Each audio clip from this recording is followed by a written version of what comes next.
This is a video to show you how to build an A-board bike. This is the bike that you will finish up building. Everything that's supplied in the package that you bought from A-board bikes will build this exact bike. Straight away I'm going to move on to show you the package that you will get. The box. You open the box. There's the package that you get. At this very early stage, I will say to you, if you see this and you think that it looks a lot of work, please don't worry, because we will refund your money without any question. This is what you get in the package. It comes just like this. It has come from India. The quality isn't quite as good as you get with bikes from China or Taiwan, but it is exceptional. The finished bike is really interesting, really exciting, and I would urge you to carry on and build this bike. You'll see there's cable ties that hold it all together. Snip the cable ties and lift everything out, lay it on the floor and try to identify what you have got. There is a list, a packing list, that tells you everything by number, and there are one or two things in the box that we've added to enhance the package, to make it easier to build and to give you a bike exactly as you saw 2 minutes ago. We're going to move over now to this bike laid out on the floor with all the parts numbered.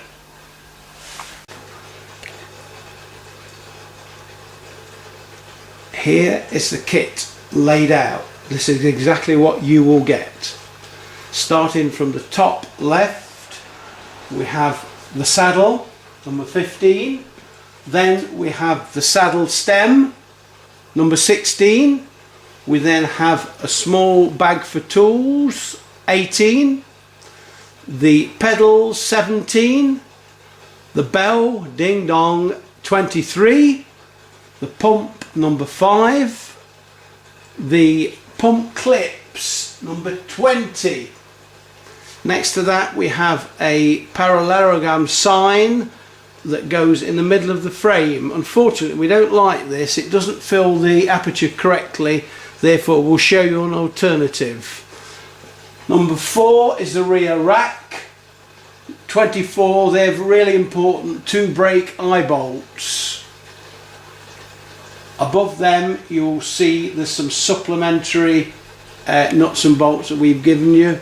Number 31 is the front brake, 32 is the front brake retainers, number 12 is the chain guard with a clip, number 25 is the pump clips, number 21 is the front stand clips, the handlebars are 19, the wheel is number 2, the front mudguard and stays as number 3, 35 is small nuts and bolts. The 27 are bolts that we've given you to supplement the kit, as in 26 we've given you those as well. Number 9 is the front stand, number 6 is the front main carrier frame, it is upside down. Number 22 are front carrier bolts. Number 30 is vinyl that you need to cover the new frame sign that we give you. There's also a set of letters for you to make the tradesman sign, and there's also some red vinyl that's for you to make your own letters, whatever you want, for the big sign. You'll see 33 sorry, is the Corex board that we give you for the A board on the front of the bike. We move across. Number 20 is 3 clips that supplement the clips that are supplied for the frame sign. Number 13 is the 4 clips to hold the A board on the front. Number 8 are the 2 long members for the front carrier. Number 10 is part of the carrier. Number 7 are the 4 tubes for the carrier. Number 26 are nuts and bolts. We've supplied 35 of the nuts and bolts you need for the clips for the sign, and then last is number 1, the main bicycle frame with front and rear forks fitted, rear mudguard fitted, rear wheel fitted, chain and chain wheel fitted, and rear brake assembly also fitted. A very quick lesson on these valves. These are known as Woods or Dunlop valves. When you come to blow your tyre up, just make sure that the valve is held in properly. The slight downside of these valves, it's very easy to let people's tyres down. You just undo that thing and out comes the valve and the tyre's down. If we look closely, we'll see the magic of the valve. You can see that is the retaining ring that we've taken off, and there is the valve. Our older viewers will remember valve rubber. You got valve rubber in your puncture outfit, and you've seen them. There it is there. There's lots of jokes about valve rubber, but there is a valve rubber. And when the valve rubber perishes, you see that black will come off. All that you do, you put on a new piece of valve rubber like that. You wet it and you thread it on. And that is the valve rubber that you would replace probably every 4 or 5 years on a bicycle. In India, they're still using the same system. That goes on there like that, and it pushes over that bit like so, and there's your new valve rubber. And it's such a simple valve, very, very basic.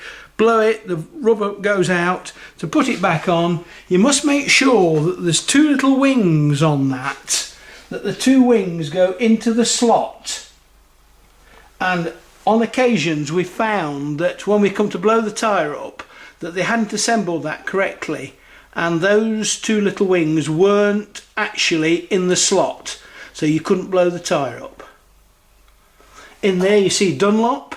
It's a very old thing from my collection of old puncture repair outfits. There is a monster length of valve rubber.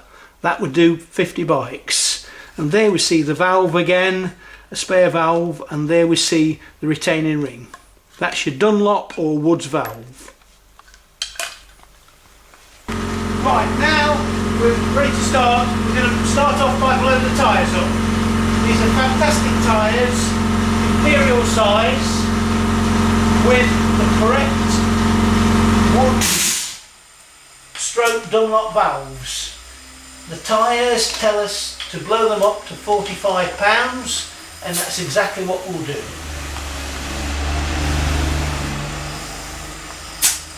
Blown up, put the dust cap back on,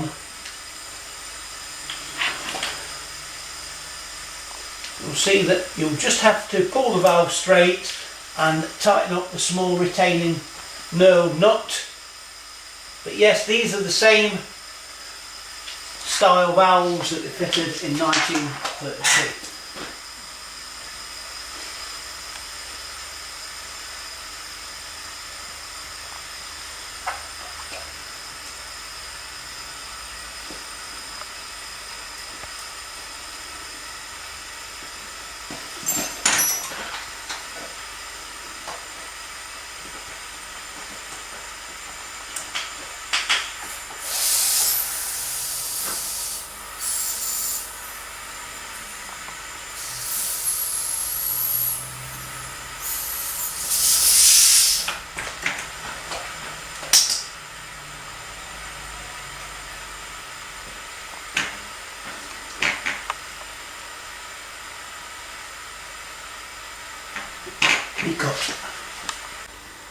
These are all the tools that you'll really need. An 8mm spanner, a 9mm spanner, a 10mm spanner, 11mm spanner, 12mm spanner, 2 13mm spanners and a 15mm spanner. A good straight screwdriver and a Phillips screwdriver, and probably a pair of vice grips. We now come to the frame, and I am going to cheat a little bit and use this bicycle stand to get me started off. If you've got a small boy, or possibly your wife or girlfriend, she could hold the bike erect until you get it the stand stage, but it makes it so easy just to use that stand, and that's it just there. We're starting off by fitting the top luggage frame. So we take number 6 and the 2 bolts, 22, and we fit it to the front. The long bolt is put on the floor, that's for later on, and the short bolt goes through the first hole on the frame, just there, and it goes through the back hole on the top of the frame fixing, like that. There is a washer on it. The washer goes on after the knot, before the knot, like that.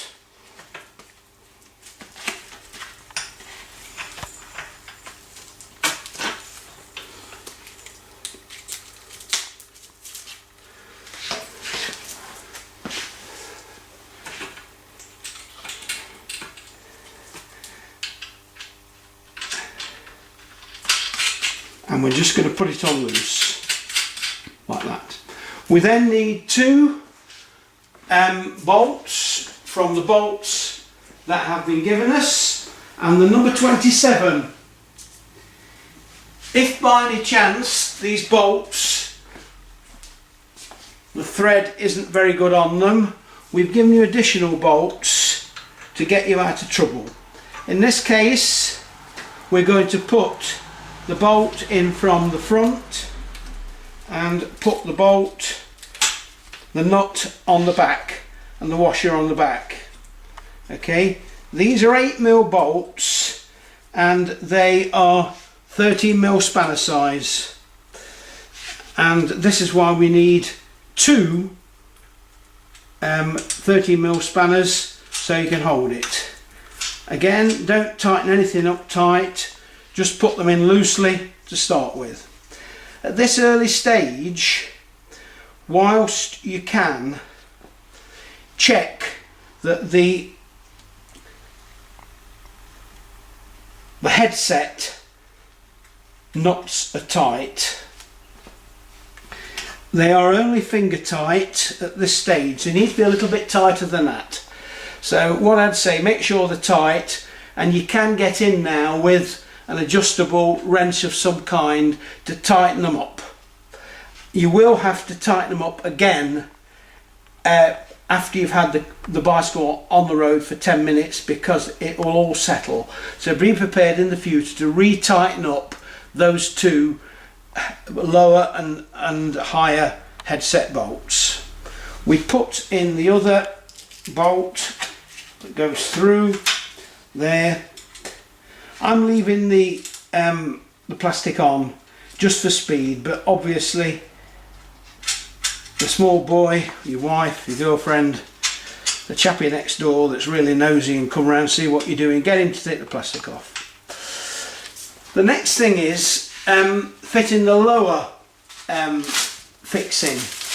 Now I just want the camera person to whiz to the bike and we'll see where that goes, because that's pretty straightforward, but if you do get it wrong, you will be in a mess. We're now fitting this bracket just here. You see it's in my hand.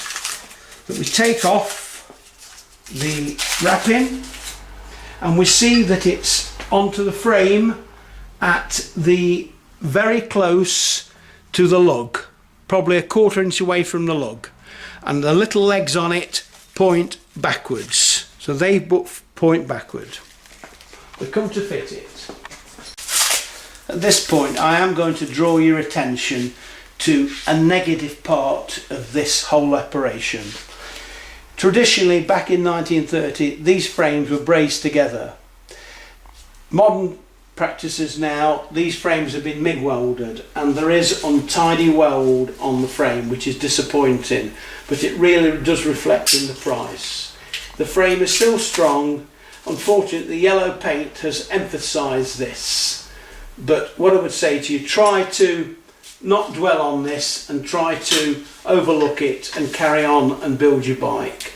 However, if you do feel unhappy, as I've said before, please just return it to us and we'll give you a refund. So we've come to fit this onto the bottom, nuts and bolts.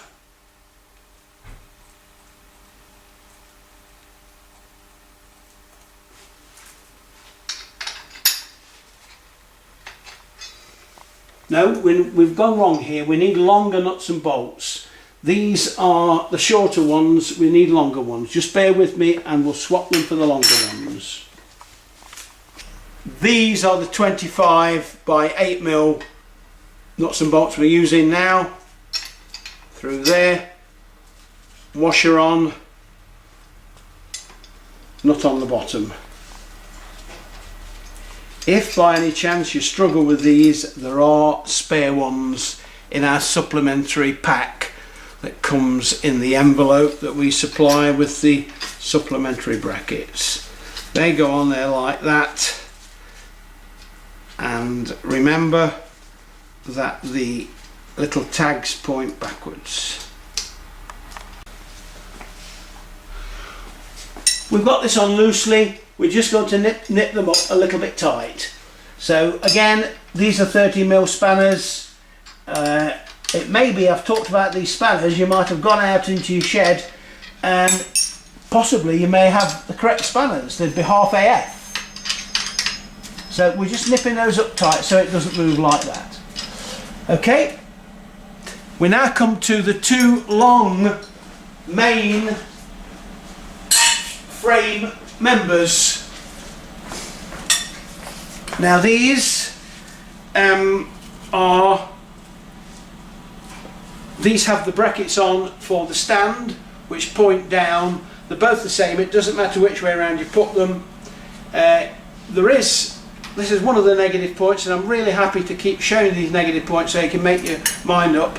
This one, you'll see that it has been manufactured very well, and at the end it still has a little bit of metal on it that's been left from manufacturer that it should have taken off. Now obviously quality control, if this was Raleigh or if it was Taiwan, they would have removed this. This is the kind of thing that you could find with this package.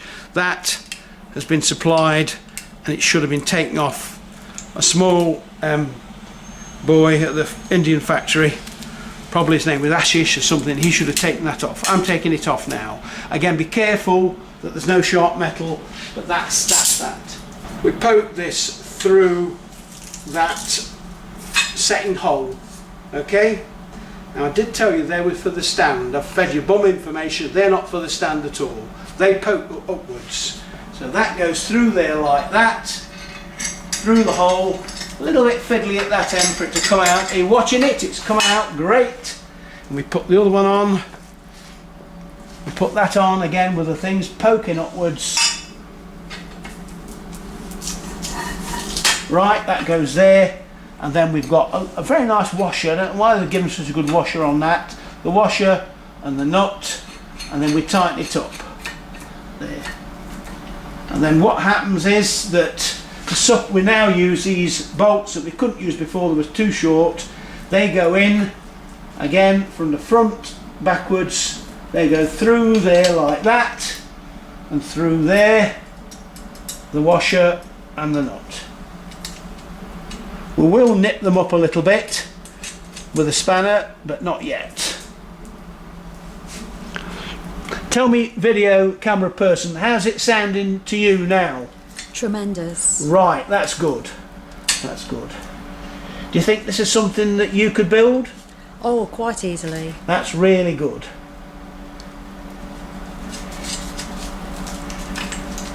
Do you think you'd like to ride it about? I can't wait. Right. Okay, we now come to the downrights, the four downrights of the front carrier. Number 7. there they are in my hand now. Now we come to the interesting bit, and I've got to put my hand up, but really honest, they're here, there's no question about it. This is the second bike that I've built. Unfortunately the first one, there was too long and too short. In this kit they're all the same. I don't know what you'll get in your kit, bit of a lucky bag, but let's wait and see. It doesn't make any difference. All it means is that on some bikes the front will be a little bit higher than others. So in this case it doesn't matter, all the four are the same, they can go anywhere. If you find in your kit you've got two of those that's longer, the longer ones go to the front.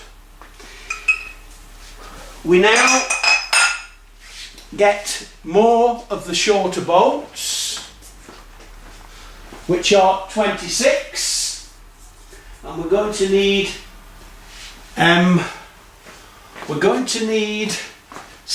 four of these now. So I'm going to keep talking. It's not impossible that towards the end we could edit this and take bits out, but in any event we will carry on. Bolt through there from the outside, poke it through like that, washer on and nut.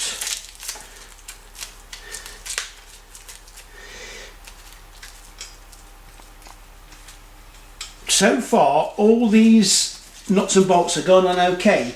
I've got to confess, on the first bike that we built there was a little bit of a problem. Some of the nuts and bolts didn't go on very well, that's why we've given you some more just in case you've got a problem. So we've got that, poke it through the hole like that, and washer and nut. That's good. And then it's starting to look a little bit like a tradesman's bike. And then this lifts up like that to just to ease it in position. Everything's loose. I've got to confess that without instructions I got all this wrong and had to take it apart and do it again. But you hopefully will get it right first time because you're going to watch the video. I'd really beg you to watch this video, watch it all the way through. It really is, it could be a pain, but let me assure you it's well worthwhile and you will benefit from the experience, the mistakes that I've made.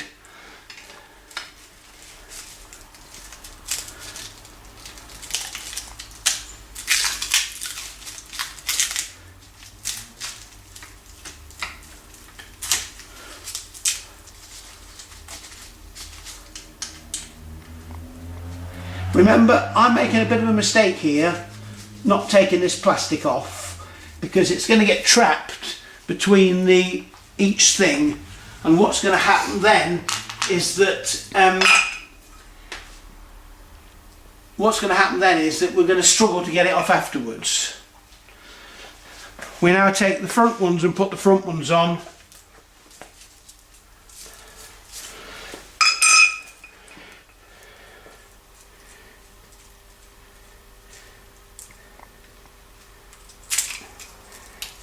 Remember, we're putting these down tubes on the front of the frame, not on the back. They are shaped nicely at the ends, and it looks a lot neater if you have the tubes on the front.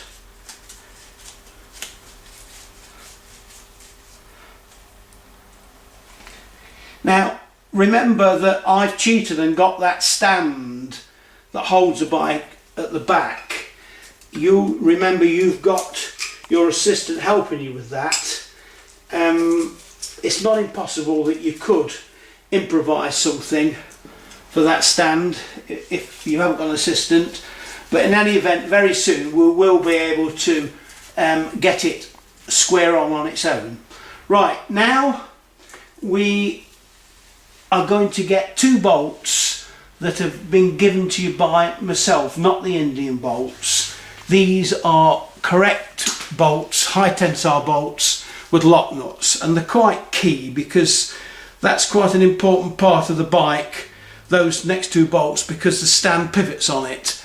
And lots of these bikes have been built in the 30s and they're still running around 70 or 80 years later. So this bike also could be. So this is the thing where you need the quality. So we're going to number 27 and using our bolts, the high tensile bolts and the mart and the locking nuts. So we take the stand and all that goes, 3 lots of metal all go together here. Just going to look at my other bike to see how I've done it so I remember, and that's the down tubes from on the down tubes first, the long members and the stand in the middle. That's straightforward. So again, we've got the bolts, the down tubes first, then the stand, this side, the down tubes, the stand, sorry, the long members, and then the stand.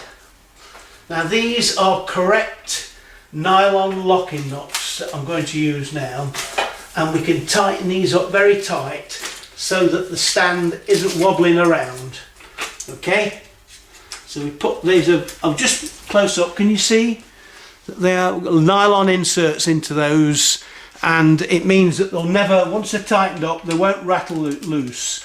If you was riding these bikes over cobbled streets as they had in the 1930s, or today, most of these bikes from India go to Africa, South America, Mexico, where they're used in the jungle on rough paths, probably used for peddling drugs in Mexico.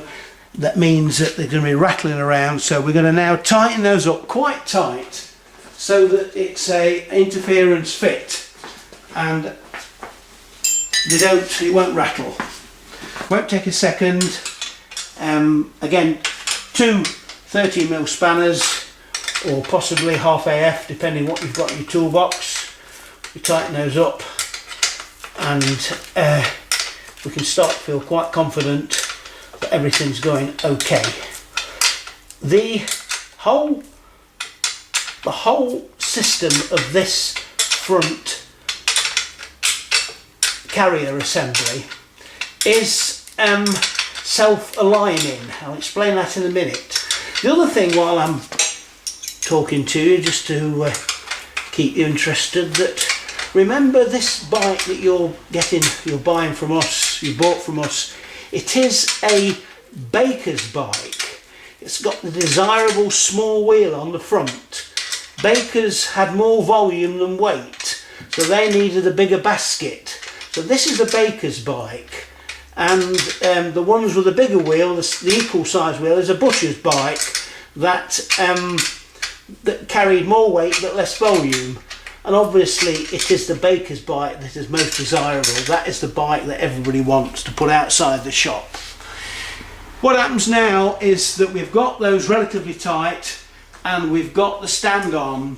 We're now going to lift the bike up and put it on its stand like that. Now this puts pressure on all the nuts and bolts, and what it really does, it self-aligns the whole system up. So if you stand here, spy down the bike, you'll see it's nice and straight.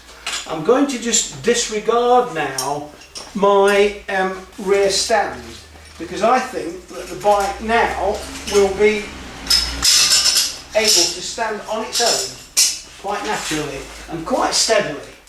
So we'll just move it that way a little bit, and that's it. It's all steady. What we're going to do now is run around all these nuts and bolts and tighten them up.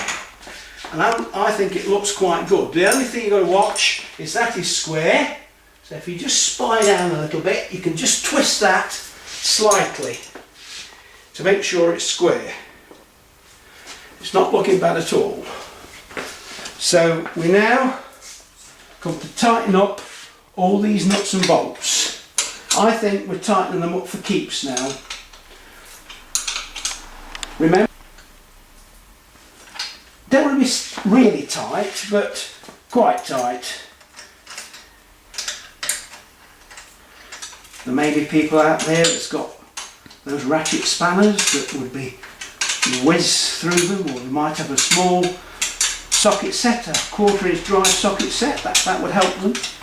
But no, we'll just struggle on with these old fashioned spanners and tighten them up.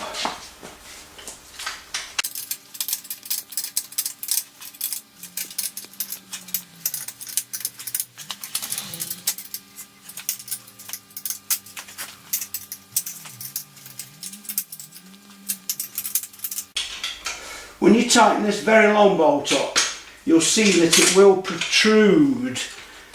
The thread will come out quite a long way. There is 1/2 inch of thread sticking out. We'll probably cut that off at a later date, because in all fairness, anything that sticks out on a bike like this, if it caught a pedestrian, or even worse, caught a dog, because it sticks out, it would do damage. Or if you fell off your bike, if you was cycling over enthusiastically and you fell off, you don't want to be a sticking out bolt to dig you in the leg. So we will cut those off at a later date, but at this stage we'll just leave them as they are.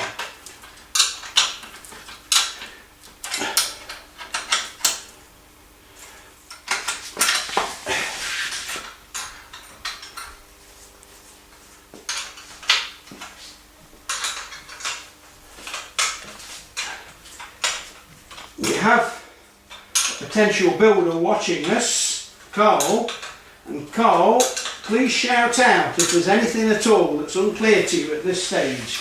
What do you think so far, Carl? All looks very good. Right, that's good. Very easy to follow. That's good, right. That's good. So we've got the front carrier on. That's on. We're now going to decide what to do next. We could do things like put the saddle on or put the pedals on. They make the bike look as if it's gone a bit further forward. Or we could put the rear rack on. But there isn't anything particular that needs to go on. I think we could do a really difficult bit now, and we could do the chain guard. Now that is difficult. If we get that under a belt, that would be good. But no, we won't. We'll do another easy bit to GS on. We'll put the front wheel on and the front mudguard, okay? We knock out the spacer that comes to keep it together in the box. And we've got the front wheel, again, lovely wheel, proper side tyres. Hindustan is the make of the tyres. Hindustan, I think that's where Nellie went when she broke away from the circus. Do you remember the song, Gina? No, I don't.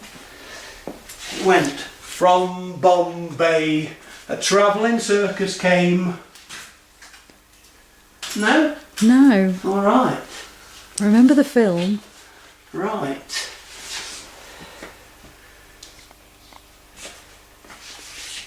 It'll come to me, I'll give you a shot later on. Thanks. Right, okay. We now come to put the wheel on. I really think that I should whip some of this paper off the frame. So if the camera person would like to have a nip to the loo or have a cup of coffee, a tin of pop, do that, and I'll remove this cardboard from the frame. We've had a small break and we're now ready to start back. I am going to revolve the forks and you'll see that there is a small yellow nut on the back. I think it's 10mm, not certain. No, we'll try 11mm. I'm going to show it you, I'm going to turn it round. Yeah, there it is. I'm turning that round and you'll see that there is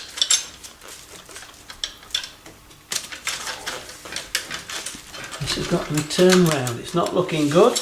I'm just going to, the brake mechanism's in the way. It's It's not going round for some reason. That's it, it's round. You can see that little nut there. That is the bolt that holds the mudguard on. I'm taking it out. Now, this is just one of the few areas that I've myself personally decided we need improvement. So to supplement that nut, in that little packet we give you is that washer. It's a washer around about 3/4 in diameter, and it's got a 8mm hole in it. So that you need that washer to make a bit better job of putting the front mudguard on. The front mudguard comes with a plastic bag. We take the plastic bag off like that, and the bracket comes bent down. You need to straighten that bracket out. Comes down for packaging, you straighten it out so it's erect. That goes in there like that, and then you can see it wouldn't be correct just to put it on without a washer.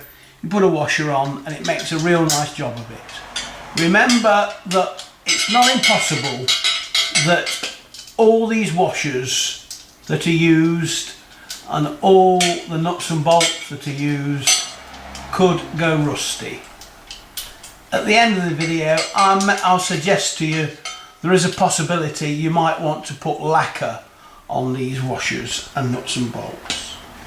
If you was a fastidious bike builder, then what you would do, you'd go onto eBay and you'd buy all these nuts and bolts and washers in stainless steel, and you'd build them with stainless steel nuts and washers, bolts, so they wouldn't go rusty.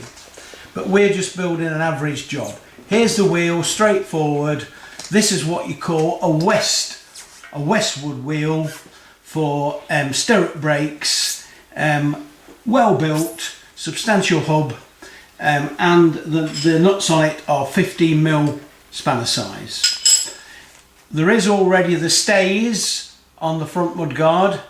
I'd like to see those stays turn the other way round. I think they'd look better. So you can just turn around quite easy like that. I won't explain why, but I think it should be the other way around. So we turn around like that, so that the little gap, you don't see it. We then come to put the wheel on. So we take off the nuts and the washers, put them there, and there. We have another look at the wheel. It's a lovely wheel. Those people that's bought scrap butcher's bikes on eBay to rebuild will find they've got to pay probably a couple £100 for a pair of wheels with tyres on. These are lovely tyres, the correct size tyres, 20 by 2 by 1 3/4, and the name on the tyre is Hindustan.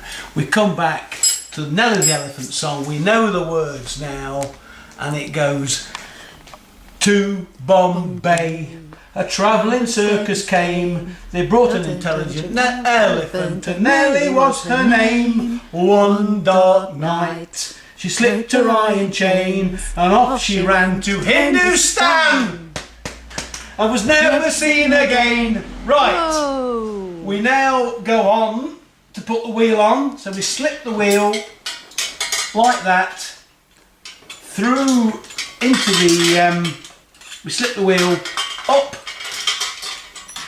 through the two ends of the forks like that. It goes in nicely, goes in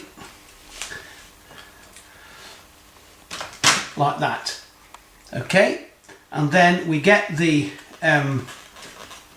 stays for the mudguard and we put them over the end.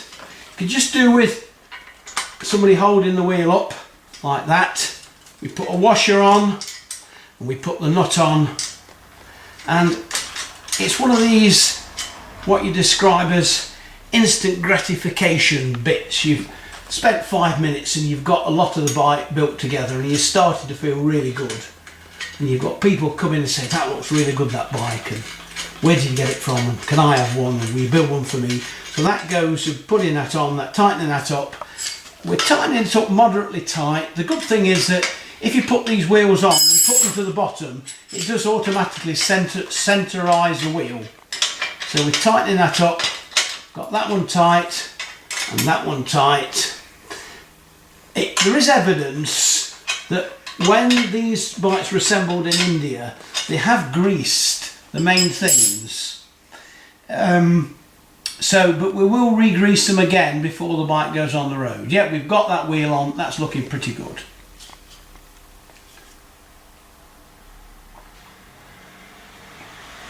While I'm sat here, another little bit of instant gratification. Maybe we're just jumping the gun a bit here, but when I saw the bike, got it out of the box, there was lots of things annoyed me. I've already gone over the weld that I've come to terms with. I'm ignoring that now. But the thing that really annoyed me was the mudguard stays. They've got traditional, this is just how the mudguards were in the 30s. Plenty of adjustment. You can see two little nuts you can run up and down to bring the mudguard in and out.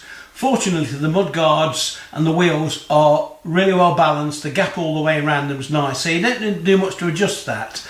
But it leaves the end of that thread that really grates on me. I looked at it and I looked at it and I didn't like it. I went into the workshop and what did I find? Just hang on, I'll show you. In my nut and bolt box, I found some beautiful, and they were beautiful. Okay. They're absolutely beautiful 8mm spanner size domed stainless steel nuts. Now these cost a fortune, they really did, and I've gone out and I bought a gigantic bag of 500. So that means that a bag of 1,000, in fact it was, a bag of 1,000. So that means that everybody can have the dome nuts on the end of the mudguard stays, and it really does transform the bike. It just gives it that air of quality. In fact, I'm thinking about buying a load of them and sending them out to India and giving them to the bike manufacturers so they can put them on their bikes and improve the quality. They go on, I think it's just pot luck that the thread's the same. It may be that this threads on bicycles are interesting because they're a special bicycle thread. They're neither American Fine, Whitworth or AF or metric. They're their own bicycle thread. But these, I'm pretty certain these are 8mm metric nuts. These go on. So they go on the front and the back, and they really do enhance the bike. Remember that we're looking for the mudguard to clear the tyre evenly and the gap to be the same. There is provision with these nuts and these mudguard stays to move these two nuts and bolts up and down to get it right, and you can get it spot on. The last thing you want is a mudguard that chafes the tyre. So we've done that. We're going now to come, I think, to the chain guard. That's quite an important thing, and the camera person looks really happy sat there. Could you come around and see if you can do an equal job from this side?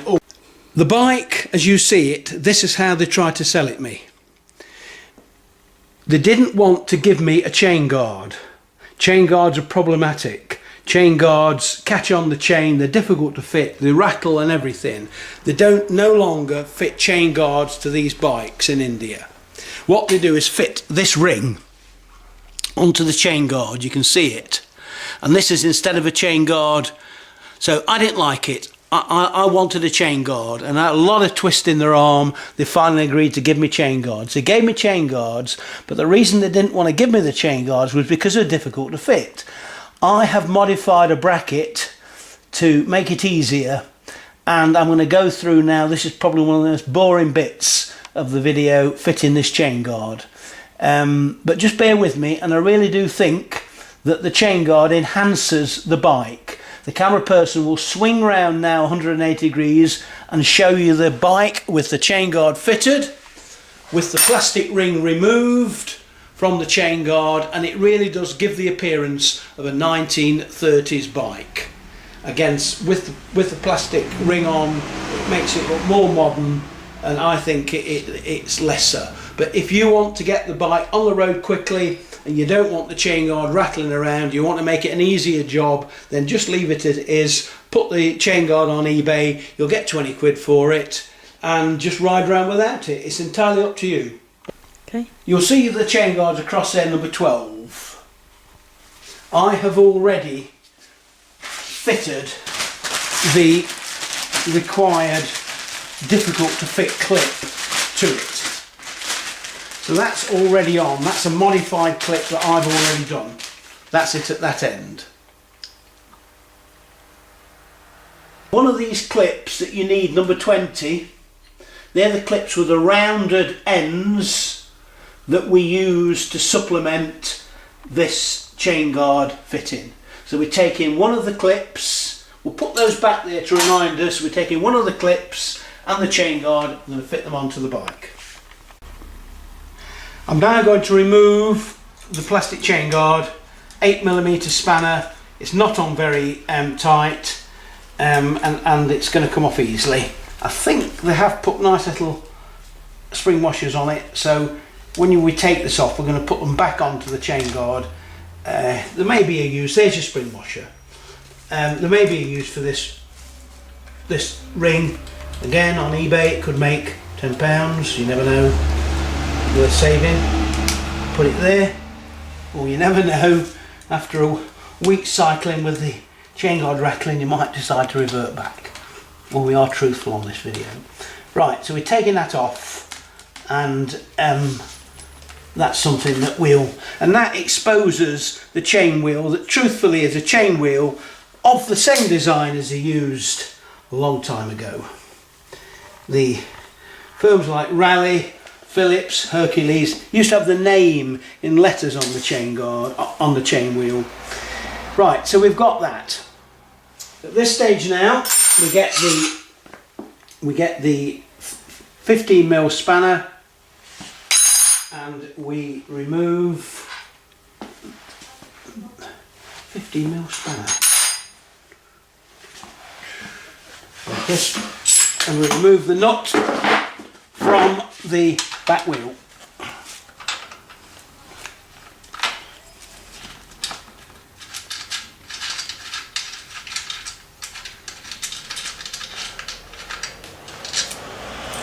Take the stay off.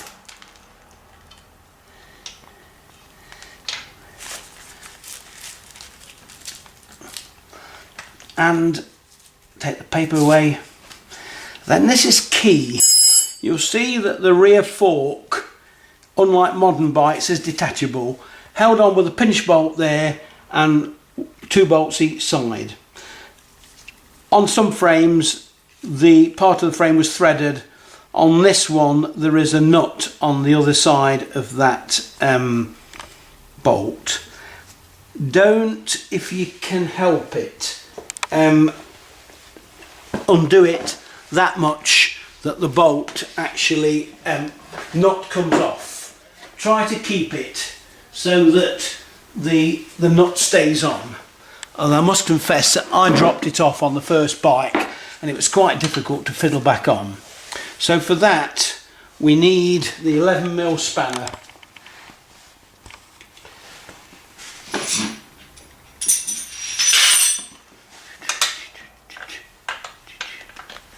There it is, the 11mm spanner, and I'm going to hold the nut from behind.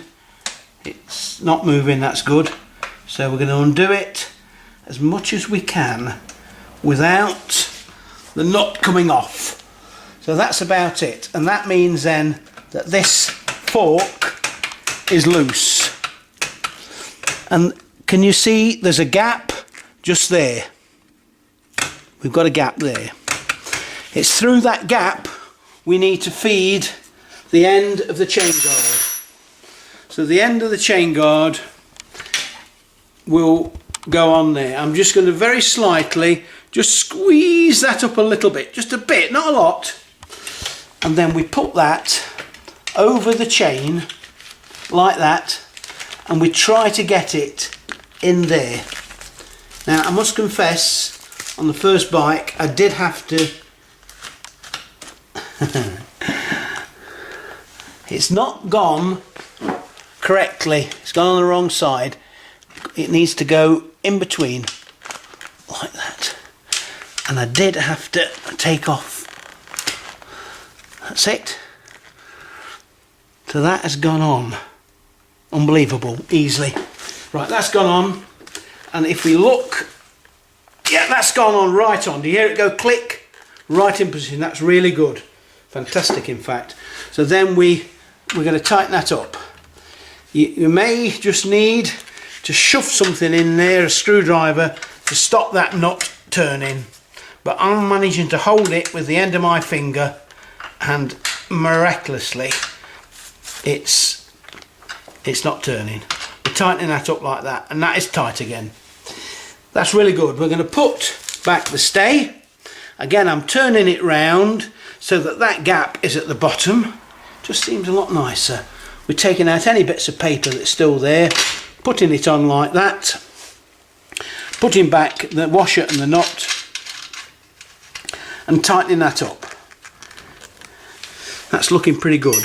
You're going to have to check this, because eventually you've got to make sure the gap's the same on the back fork.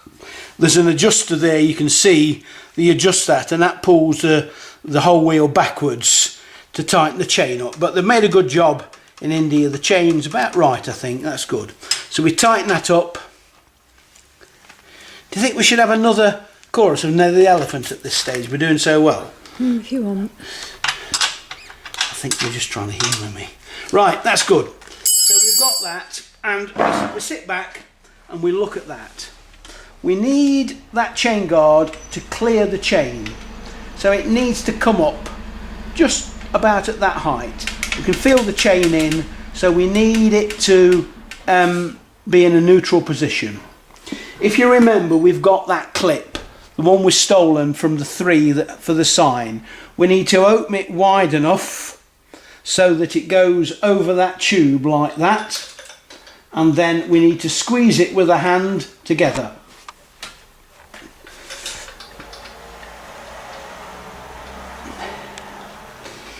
It appears that it is a little bit small, and what we're going to need to do is to squeeze it with the vice grips. We need to put a nut and bolt through there, and I suggest that rather than use the nuts and bolts that they've given us from India, you use one of the nuts and bolts we've supplied. We'll just go over back to the nuts and bolts that's lying on the floor, and I'll show you the supplementary ones. Everything from India is imperial and real and old, so the only thing that is relatively modern is what we've given you, is these 5mm nuts and bolts which have a Phillips head. So that's why you'll know which they are, and these are high tensile, and anything that we need to use that's going to pull the metal together would be better with it being high tensile. So there they are there. They were in the little container with the dome nut. So we take one of those, and you can see that they're the Phillips head. Okay. We want to make sure that that will go through there, and it only just goes through, and I'm not happy with that, so just bear with me. If you had a small rat tail file, you would just file that out a little bit, just a couple of thous to clear that bolt. I haven't got a rat tail file, you haven't got one, so we get an ordinary file, and with the file tang we put it in the hole and we twist it. It's a little bit gash, but it just manages to open up that hole just sufficiently to get the bolt in like that. Okay, these 3 clips, these are the clips they give you for that sign. It turns out there's two small ones and 1 big one. I tried to exercise with a small one, it wouldn't work. There's one bigger than the rest. It's the big one you want. Okay, so we've got the thing, we come back, and with this we put it on. We can see It's round there, squeeze it together and look at that. It's absolutely magic. It's unbelievable. I can't believe it. So that goes there, put that like that, shove the bolt through there like that. Carl, could you pass me the Phillips screwdriver please? It's just there. Right, so we've got that, put the nut in my mouth, keep holding it, put that on. You see, the beauty is, but these English sauce nuts and bolts go on easy. So that's gone on there like that. I get the screwdriver, thank you Carl, and we tighten that up. And that is, just imagine if we didn't know, if that our really supersonic clever Gina camera person here didn't suggest that we check those clips, we'd really be struggling.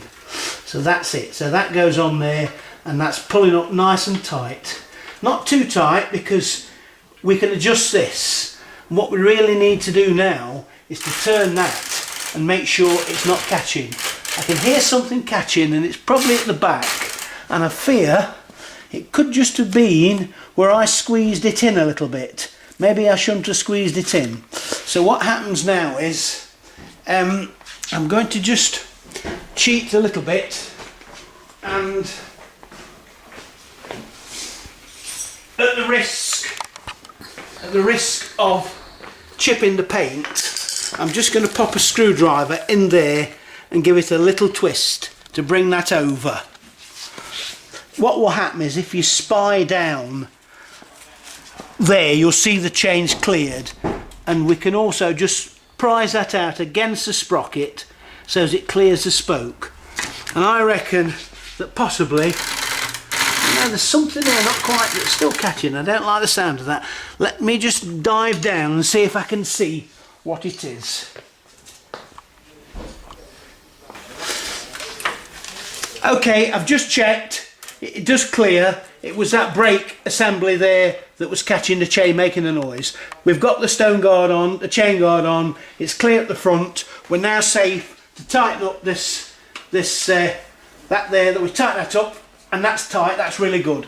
That's a chain guard on. Gotta confess, easier than what I thought. At this stage now, we're going to fit the rear carrier. We're doing so well. We need to keep ourselves hyped up and fit the carrier. The carrier is a lovely engineered thing. Credit to the Indians. They know that on these bikes it's not impossible that the person who's bought the bike will actually have his pregnant wife on the carrier with a basket of grub that they bought from the market. So it's got to be a substantial carrier. So we're going to put the carrier on and rip all that off. You can sense, the viewer can sense that I'm getting excited. The carrier, again, a really well made carrier. What I would say is, on the first box that we opened, this little clip had undone. It had rattled off on the way from India. It had rattled off, so you need that, take that clip off and put it to one side. Okay. The other thing that you need to do is, there's a little small nut and bolt that holds the mudguard on, that's finger tight. You take that off. Okay, so that comes off. And then once again, remember, we should have done this exercise when we did the chain guard. We must take off both the wheel nuts and washers. So they both come off. Again, this is silly because we've actually heard here we could have done this as a double exercise. So we undo that like that.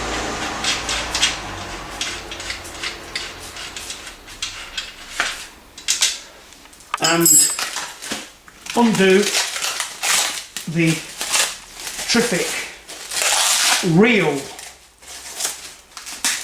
carrier, reflector on the back, powder coated, lovely spring clamp like that.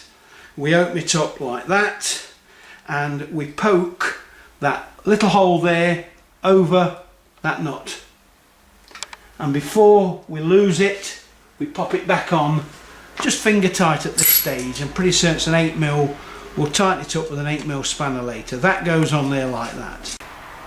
I've now put that little clip on the rack, the extra clip, and I've put the stays back on.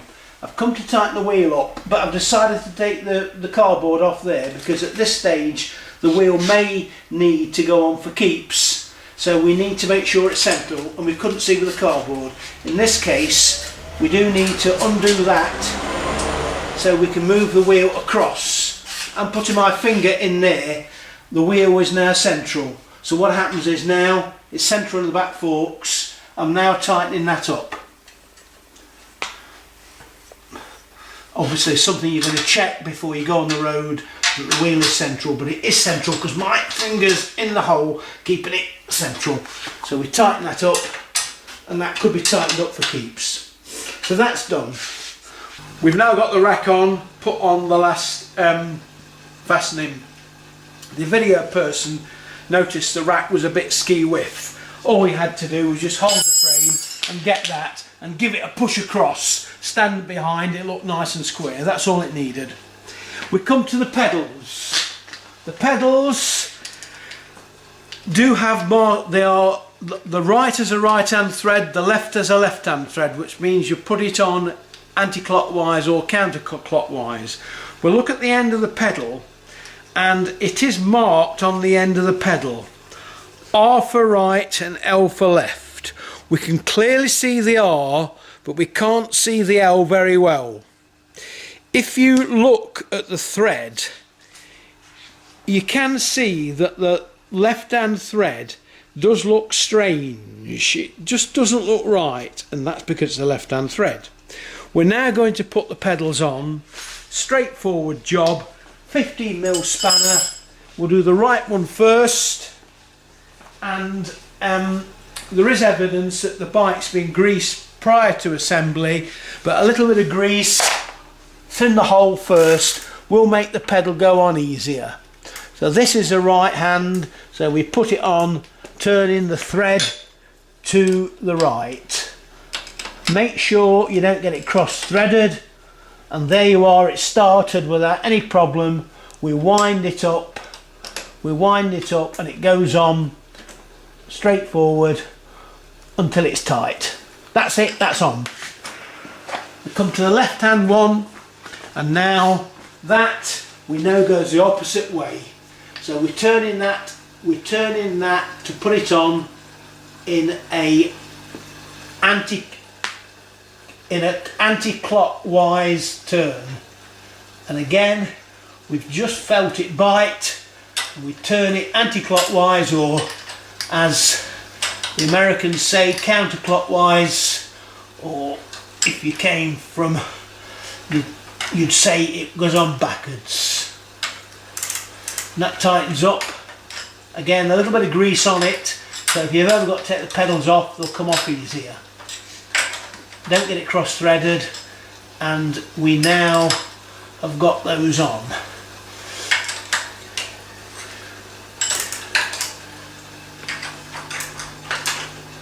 Right, I've got a couple of 13mm spanners here.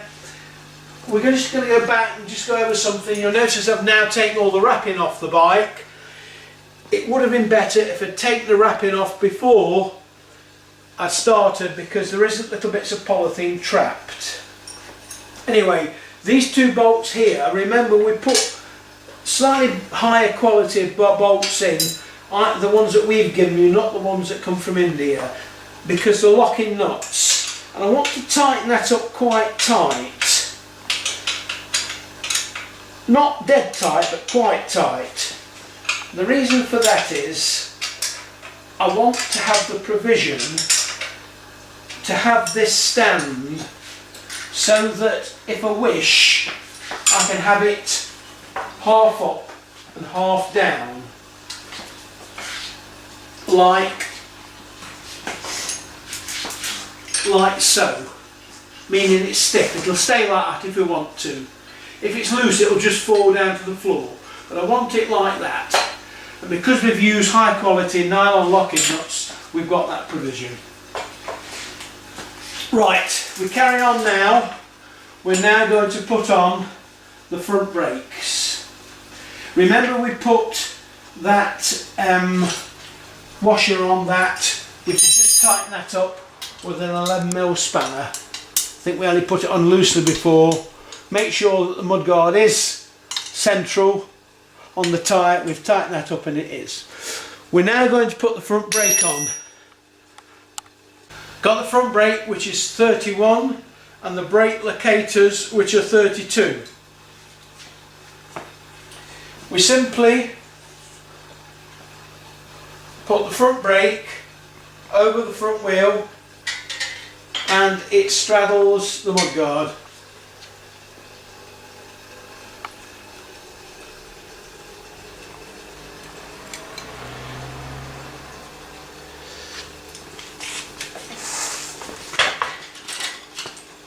And then we take the straight screwdriver and we get the two little brackets and we undo the retaining screws, which are straight headed screws. We take one out fully and we half undo the other. This is the left hand brake caliper brake assembly retaining clip. It goes on like that with the little tip thing going towards the wheel. We put it on and it's not too tight, like that. We then go around the other side and put the other one on.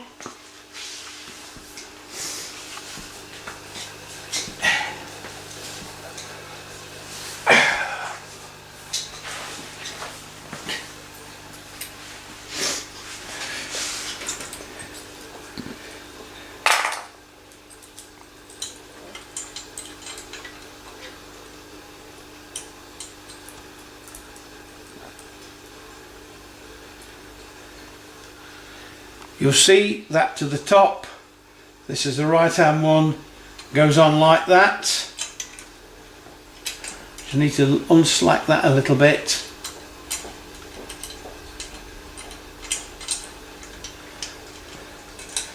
I will say that these brakes are probably the most difficult and technical part of the bicycle build. And remember that these brakes, the design originates back to the 20s and 30s, and we've stopped using this system a long time ago in preference to cable brakes. These brakes therefore aren't the most efficient brakes, but they do add character to the bike.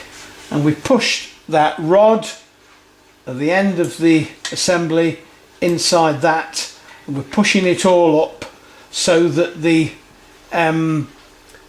brake shoe, the brake pad, the brake block, get it right, it's on a bicycle, the brake block is near the chrome wheel. We're just going to tighten that up a little bit more, just a little bit, not a lot, and we'll adjust it again. So we've tightened that up, we whiz around the other side to do the same to the other side.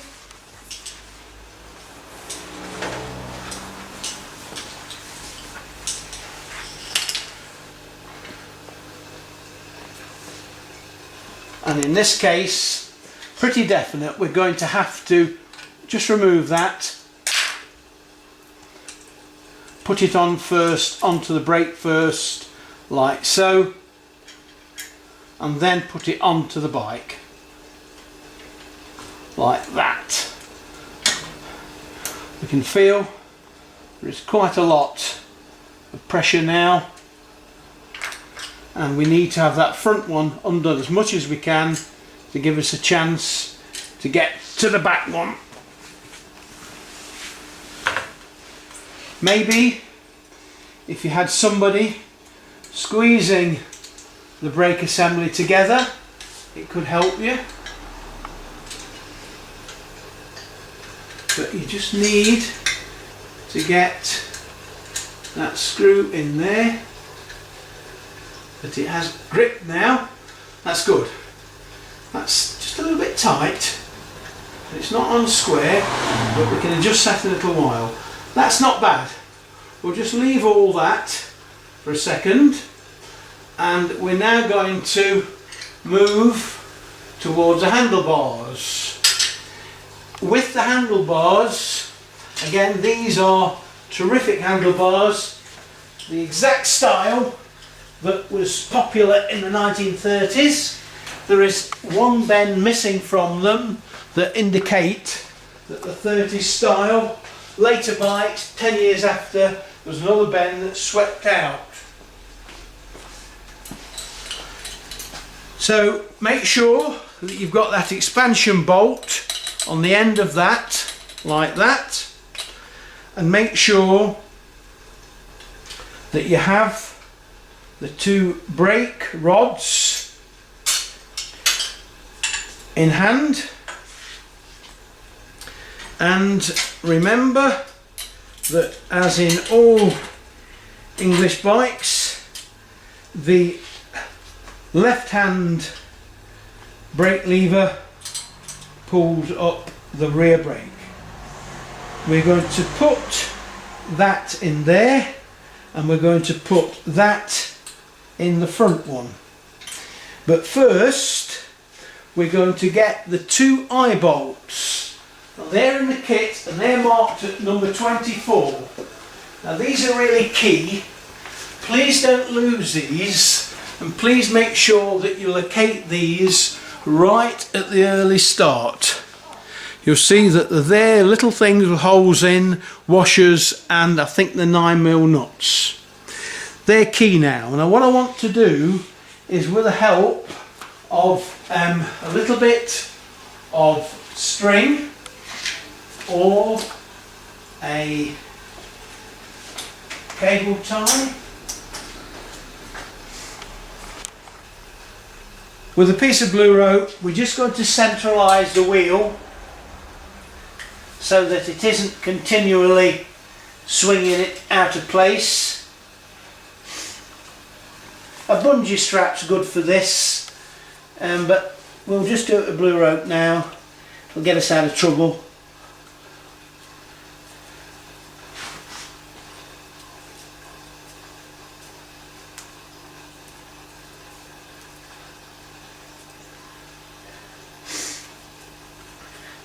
So that centralises that. We've got these two small eyes, brake eyes. Please don't lose these, because to be truthful, you just won't get any from your local bicycle shop. You just won't get them. They are from brakes of a long time ago. So they go in those holes like that, and then prior to feeding the handlebars in, we're just going to start them off down the hole like that and like that, and then we're going to put the stem in the hole. That we're going to start off. That's that one has stayed in, that one's come out. That goes in the hole, and we then push it in.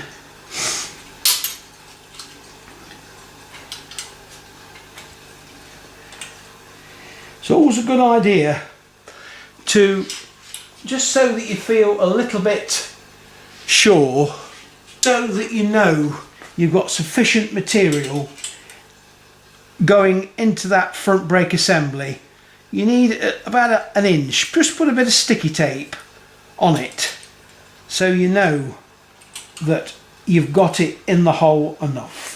Nothing would be worse if you'd only got a quarter of an inch and you always, every time you put your brakes on, you never felt very certain that that you had got it in enough. So we've got that, and we've got to get it, we've got the handlebars to go in there. That's going in, and that is going, not going in very well. It's going to go in through the hole. That's it, it's in now. So we've really got to make sure it goes down at least as far as the masking tape.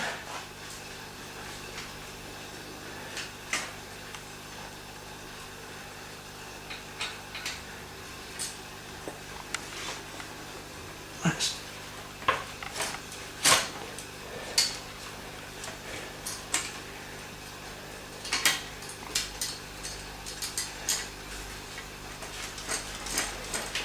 you see it's gone down to the tape, we know it's in enough.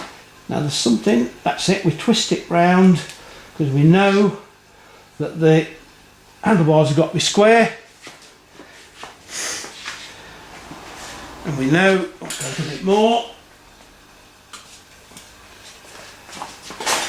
That's more or less square. And we know that we'll take the rope off now. Whatever happens, the handlebars can't go down any higher, any lower than the brake levers. So we've got the brake levers like that, and you can see that they're going to catch the top bar. So it means that we have to lift the handlebars out. We've now got the brake lever so it just clears the crossbar. We've already got the handlebars more or less straight with the wheel. Just adjust it slightly. So we tighten up this front nut, which is a 15mm top nut, which is a 15mm spanner size. So we tighten that up.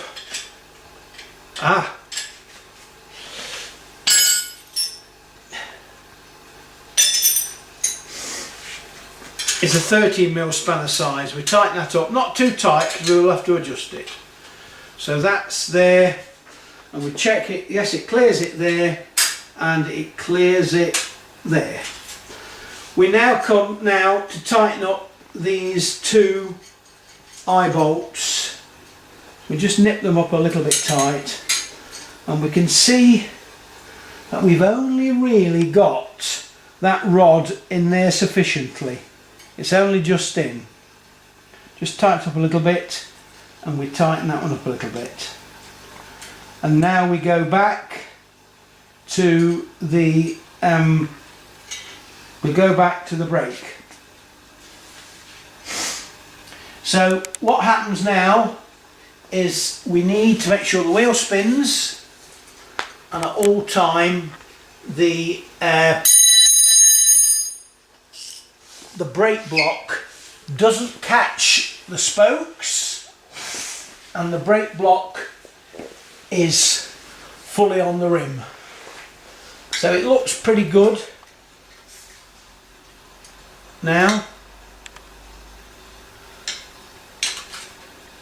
Looks pretty good now. So we're going to I'm going to do it so that the brake block is just rubbing on the rim. I'm going to tighten up the screws, and this will be more or less where it will be.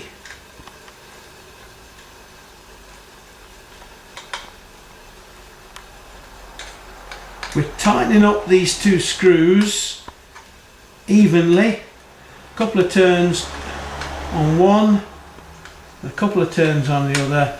We're not tightening them that tight, but they're gripped. Now if I come around this side, then hopefully you'll get a real good view of what I'm doing, and you can see that that's fallen into place nicely. And I just need to rotate that a little bit, and that's taking the brake block towards the wheel, and the wheel is still turning like that. So we tighten up these two screws. Note that it's not touching the spokes, but the brake block is well onto the wheel like that. Tighten these two screws, one that way, a couple of turns that way. You do have to make sure you've got a good screwdriver for these, because the actual screws aren't the best in the world, and you do need a good screwdriver to get them to grip properly. If you look very closely, make sure that they are going in. So that's got it. What happens now is that we now need to tighten up the front bolt. Okay. So with a 3/8 AF spanner, we tighten that up. That is the perfect spanner. You could use an adjustable, but nip round to your granddad, get into his toolbox, and he'll have a 3/8 AF spanner. Tighten that up like that. That then you see then operates the front brake. You can see the front brake moving. What we're going to do is, there's a lot of adjustment on these brakes you have to do. We now want to, with the 8mm spanner again, undo the brake blocks. So that's the one at the side. 8mm spanner, I'm going to undo the brake blocks on both sides like that. And I'm going to pull up the front brake. And then that is, you see I've pulled it on fully. That's going to self-adjust, self-align the brake blocks onto the wheel. Like that. And like that. They're square on the wheel. They're tightened up. Release it and the wheel goes round. Pull the brake on and it comes off. They are working quite well, but the brake is going to its maximum up here. So what will actually happen when we come to finally adjust the brakes, we'll be undoing that and just pushing the handlebars down a little bit, so there's a little bit more in there. This lever doesn't come up so far, but at this stage that's okay. When I'm going to do the back brakes, we know that we put that in. There was no problem with that. That went well in. So that's in there probably 1.5 inches. That's gone in, that's good. You can see very cleverly, it just misses the rack as it turns, and it does work quite well. We want to make sure that this nut and bolt is tight at the bottom, just there. So you can see it's wobbly and loose. There is a collar on it. So you've got to make sure that the collar is actually pulled up tight. So with your spanner, not a 9, it's not a 10, it is a 10, we tighten that up. And that tightens it up. And although we're pulling it very tight, it won't jam the brake mechanism, because there's a collar there. I'm not that happy that that is loose there. We'll just keep tightening it up. It's obviously been put on the factory and it's quite tight. Yes, no, it's coming free now. That's good, that's pulling up tight, and that's taking the slack out of that. As I say, it's on a little collar, so once that's tight, the mechanism will still be loose. You can feel it now, it's going very nicely. And this is with a 9mm spanner. Pulling up tight. It'll never be really tight because it's, that's good. We have to just slack it off a little bit so that it moves like that. It's always got to move.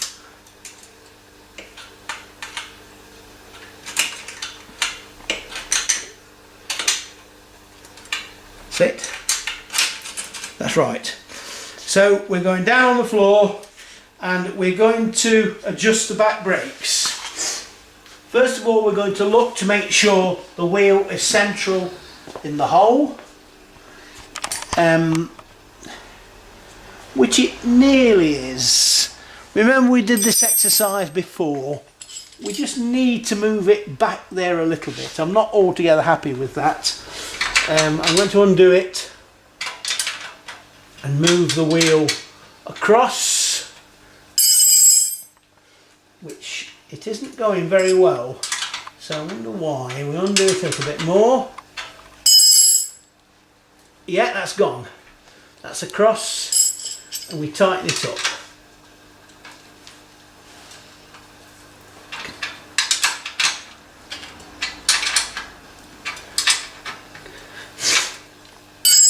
Remember, I undid these because there was paper underneath them. We come to the mechanism that's underneath here. It does seem a bit flimsy, a bit wobbly. It doesn't seem at all substantial, but I assure you it does work at the end of the day. There's a spring. Can we see the spring, camera person? A spring that actually goes round that lever, and that spring will pull that lever forward. There is adjusting nuts underneath it. There's a nose nut. Can you see it? We're going to wind that way. This is so you can get off your bike halfway along your bike ride and you can adjust that. So that's all loose like that. That's how it should be. We're now going to slide these retaining clips along the back fork so that it's pushing the brake shoe, brake pad, brake block, let's get the terminology right, pushing the brake block onto the wheel, and we're twisting it so that it's on the rim but not as far as the spokes. And as before, we're going to tighten this up. As I said, this is the most difficult part of the bike build, and you will need, when you've completed your bike and done a few miles, you will need to adjust these brakes. But if you know how they work and you know the principle, then you're in with a chance of having good brakes. They'll never be as good as modern brakes. Modern brakes are now reached the ultimate. We have hydraulic disc brakes on bikes now. What can I say? So we've now got that tightened up with the brake block pushed onto the rim. Don't worry about it being touching the rim. And we've got this so that it's loose like that with a maximum adjustment on it like that. We're going to go around the other side and do the same exercise on the other side. Just not very happy. If you look at that, you see that's a little bit ski width, that bracket. I want it to be straight, so we're just going to just put another turn on those screws. Looking at these brakes, you would think, no, they'll never work. But yes, they do work. There was, for 50 whole years, they were on most bikes like this. So we're now going to go on the other side and do the same exercise on the other side. Got these loose, and we're twisting the bracket to twist the brake block so it's on the wheel, and it's got to look about right, and it does look quite good. So we're holding it like that, tightening the screws, 2 turns at the top, 2 turns at the bottom.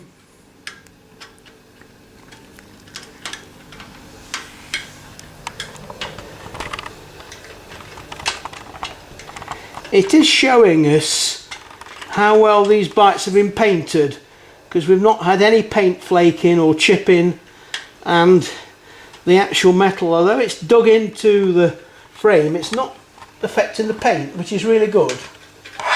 Because usually if you get this in the wrong place, this type of thing in the wrong place when you start, then you've committed yourself and you have difficulty covering it up. So that's got that. That's got that in the same position as the other. Now we come to adjust that mechanism, and we can see that we are going to pull that so that it's forward, lifting that up like that, so there's a straight pull, and we are going to fasten that no nut so it's right. We're going to just do it so we've got clear adjustment to go of 3/4 of an inch. Now to do that, we've got the main adjuster of the back brakes is that just there. So we need to get the 10mm spanner and undo that nut there.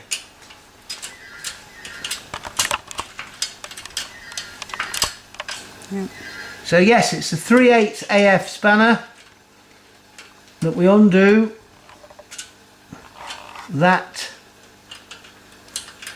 main adjuster, and that allows that to move up the rod.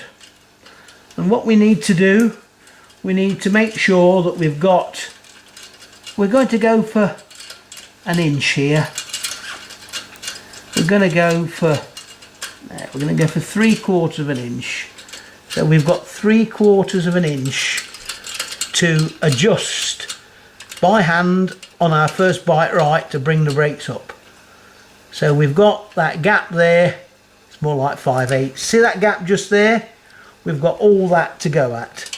So with that gap there, we're going to pull that to take up all the slack that's in the system. We pull that so all the slack's taken up like that, and then we're going to tighten that nut up like I've undone it the wrong way. It's a trouble with upside down. We're going to tighten that nut up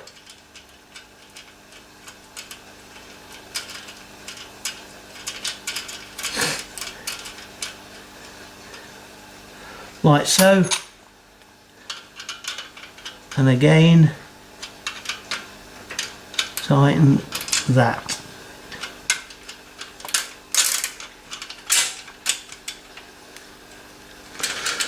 Now that basically is those brakes set up. We're just going to give it a little squeeze of the lever, and it's obviously we've still got to tighten up the front. So back we go with the 3/8 AF spanner. Tighten that up. Unlike the front one, we know there's loads of material gone down the tube, and we don't have to worry that it's right on the last 1/4 inch. So we tighten that up. Always careful that you don't slip with your spanner and chip the paint, or worse still, bang your knuckles. Tighten that up. Then we try the brake again, the left hand brake, we try that, and that's feeling pretty good. Okay, remember we do the same exercise where we're going to undo the brake blocks with the 8mm spanner.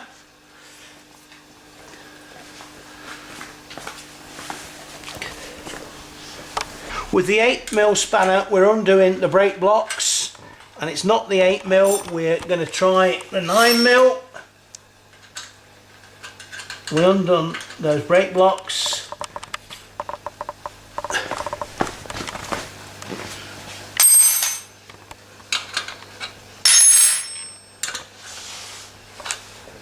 And we're going to pull the brake on again, and this time tighten the brake blocks up with it pulled on. That centralises them like that, and like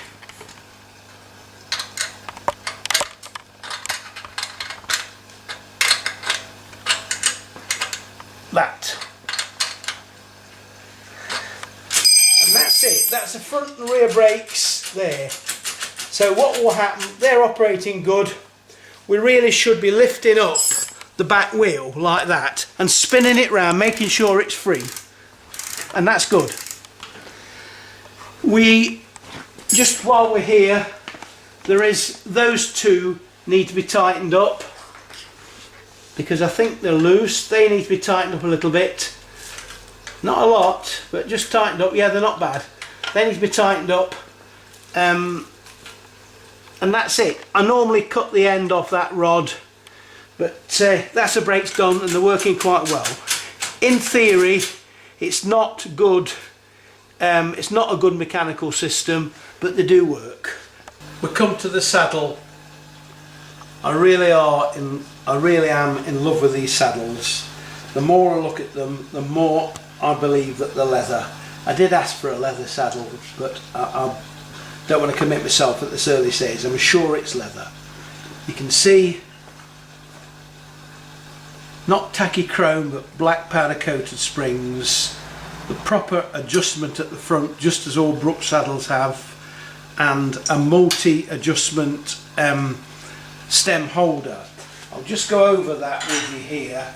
You'll see that it's a single rail type, and the nut is a 15mm spanner size, very conveniently, and it means that if you undo it, you can either have the seat post forward or backward of the saddle. So by spinning that round, it means you can have the seat, if you put it there, the saddle is further back on the bike than if you have it there, that brings it further forward. These frames are 22-inch, so if you wanted to get a little bit more distance between yourself and the handlebars, you'd have it in that position. And then obviously the saddle will rotate to get it how you like it. As you see the bike, the completed bike across there, the saddle is more or less horizontal. I find that for a comfy ride, the saddle needs to be tipped back slightly. So that's something that you can decide yourself.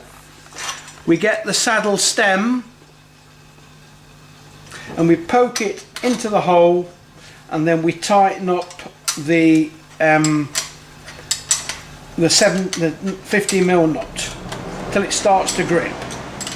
It's two-sided, so we see that it's just flush that side, so it just needs to be a little bit more in there. So we tighten it up so it grips like that, and then we get it and we put it down inside the frame. You can see that that's an area that's got a little bit chipped in transit. See, the paint has come off that. It was in the bottom of the box. If we were being perfectionists, we'd touch that up with a little yellow touch-up brush, a little bit of yellow paint before we put it on. We'd also, which is key, we'd poke a little bit of grease down that hole, just so that the saddle can be adjusted and taken out easily. That goes in there like that, and we're going to leave it so there's about 2 inches of saddle stem showing. That would be about right for someone like me that is 5'10". So that, we tighten that up, and you feel it just start to grip. We want the 2 inches showing as a start. Tighten that right up like that. You feel it start to grip.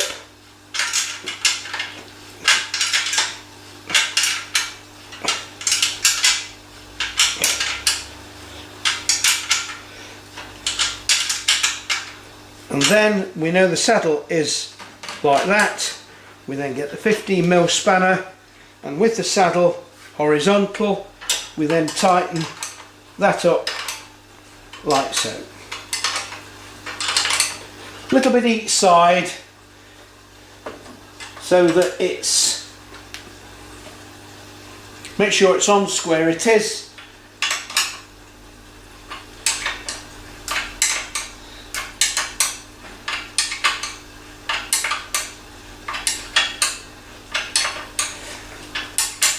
Obviously when you go out on your bike, you'll take with you the 13 and the 15mm spanner on your first ride, so you can adjust it en route.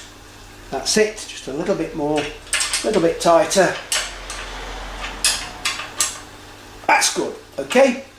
So we'll adjust that en route, and I can see it's already just tipping a little bit back. That might just suit me. That's very good. The saddles have given us lots and lots of food for thought. As time progresses, we do think now that they are genuine leather made from a beast. We scrape some of the leather from underneath it and we try to set fire to it and it wouldn't burn. But they do now look like leather, although I'm still not selling them as leather saddles, but they are very, very attractive saddles. We come now to look at what's on the floor left. A nice easy one. We're going to put the pump on. Unusual pump. Not seen pumps like this before in England. It's obviously a Indian pump. It's metal with a nice connector that's got the correct adapter for the Woods or Dunlop type valves. It has already the protective paper around it, which I'll take off in a minute. We'll leave the paper on. We come now to look at the pump clips. Nice and bright, chrome plated, but I must confess, I'd imagine with a little bit of salt water on it they soon go rusty.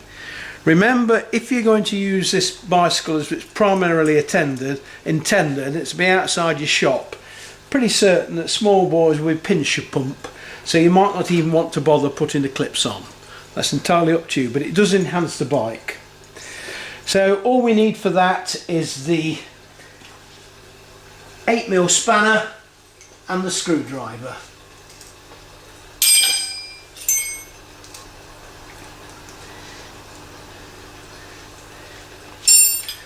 $9mm spanner, I'm sorry, and the screwdriver. So it means we've got to take off the nuts and bolts completely from the clips.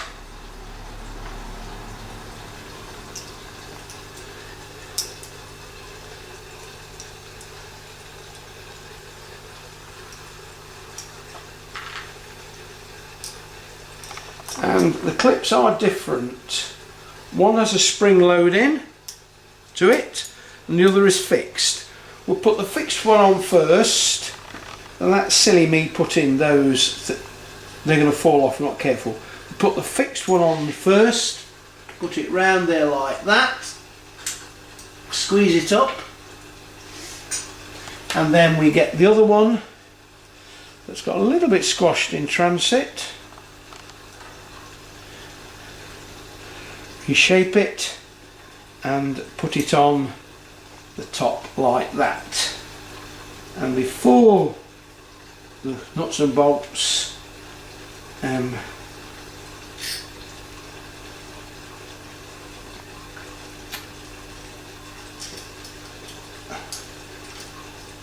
putting it on so the nut goes on the side that's slotted.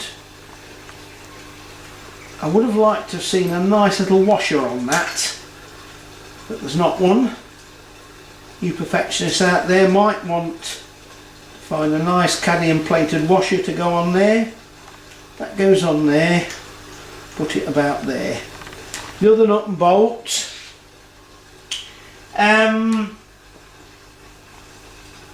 again we need to put it on backwards. We put the bolt through the smallest hole and the nut on there. Squeeze it up with your finger and put the nut on.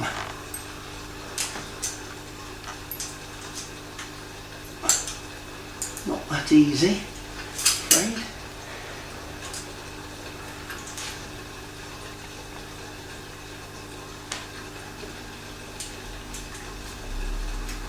The tolerance on these threads and the nut really isn't good. It's a very, very loose fit, but for a pump it's acceptable. I think you'll find if you wanted to replace these with better quality, they'd be 4mm. So that goes on there. We tighten it up till it starts to grip, and then we have it at the very bottom. We spin it round like that, so it's in that position, so that the point is directly in the middle of the tube. We now whiz round the other side, and hopefully we can poke the screwdriver through the hole in the crank and tighten the whole thing up. We can commit ourselves to the bottom one. It has to sit there. That sits there like that. We then get the pump, stick it in there like that, compress it so it's totally compressed, and then pull that down like that.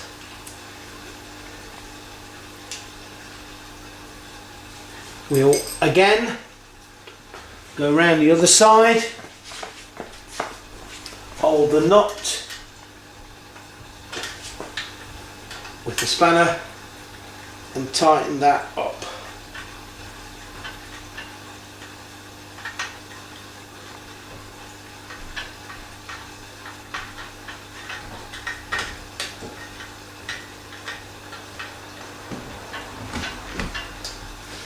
To release the pump, you just pull up that pin like that and the pump comes out.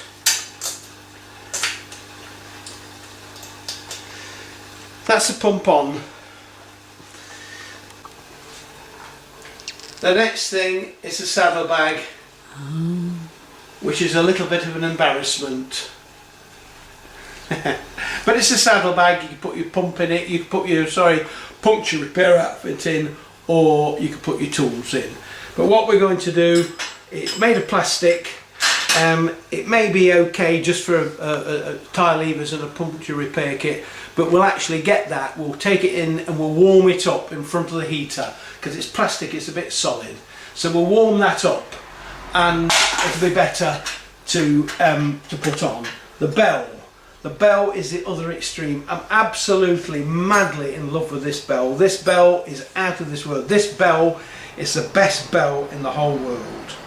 Unfortunately, you can't put it on without dismantling it, so you have to take it to bits. You can't get the plastic lever off, the plastic thing off the handlebar. So we've got to just take the bell to bits, just take the screw out, and don't lose the screw. And then we very carefully undo that and put it around the handlebar like that, I think, and then squeeze that back up. Now, I did this in the last bike and it did take a little bit to do. It was a bit fiddly, I'm afraid, to get that in there like that, and hold that while we shove the bell back on without it spreading apart like that. No, it's not done it.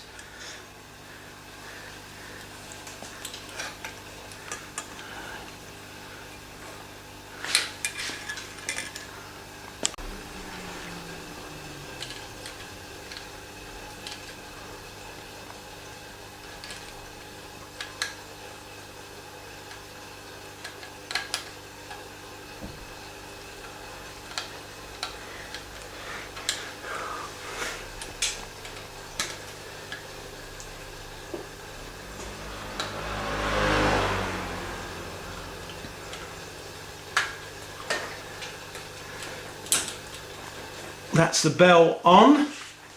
We're going to slide it down the handlebars a little bit like that. Feel it.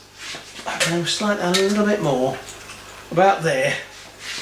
That's right. And we are going to tighten it up finally.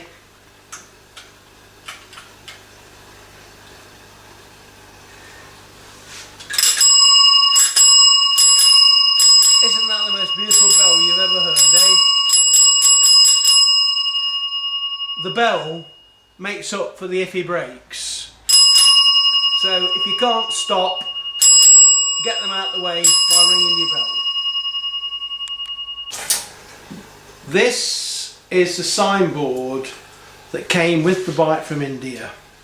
And remember, there was 3 clips to hold it on. We robbed the bigger of the 3 clips to put on the bottom of the chain guard, and what happens was that clip would have gone round the headset tube. The headset tube is slightly fatter than the crossbar tube, so we have to open up these clips and slide them over the crossbar and close them the best we can.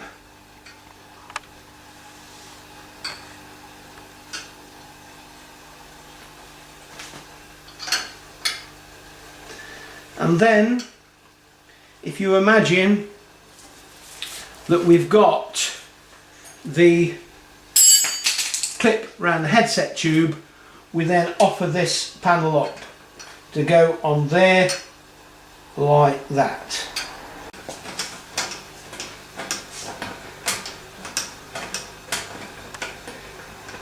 Now, I'm not going to tighten them fully because I may take them off. Now remember, there's one to go around the front that we've stolen. So we have given you an extra 3, and it's 3 of these clips that we've supplied.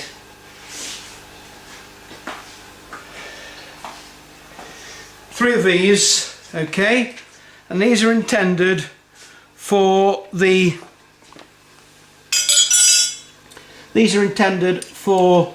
our sign that we're using, okay, and they've got blue plastic on, and we are going to take the blue plastic off, and we need to put one around the front.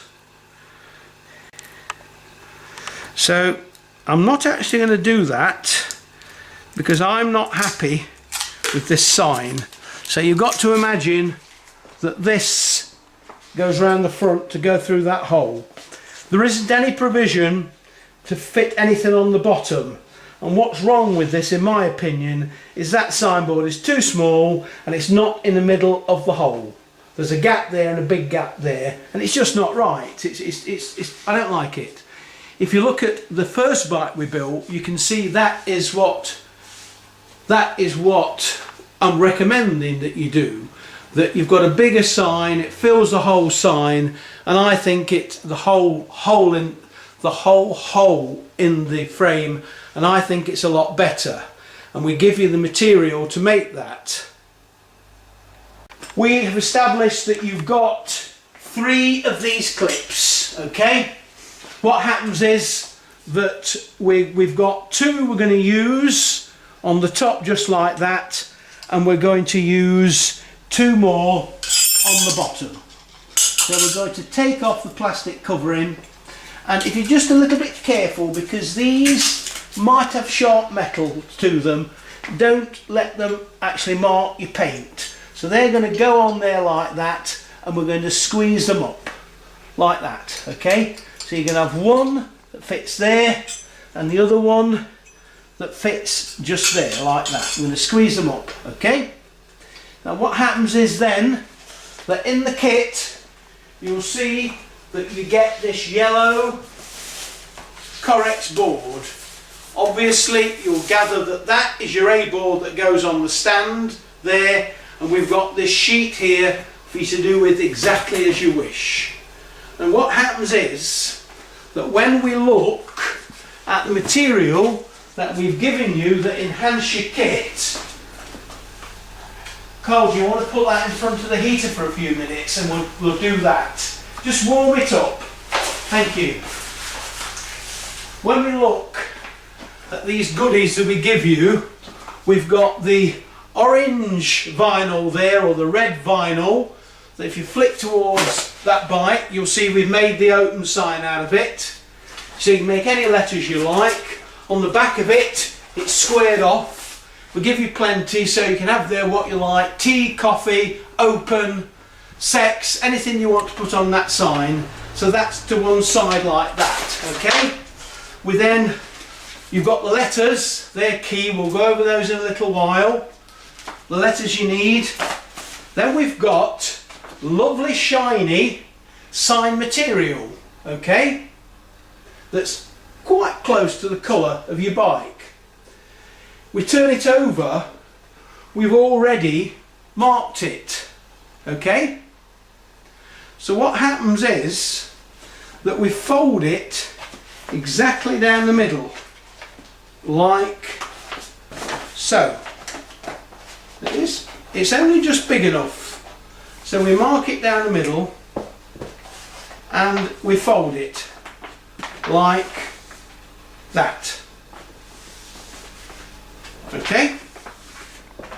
Then we turn it the other way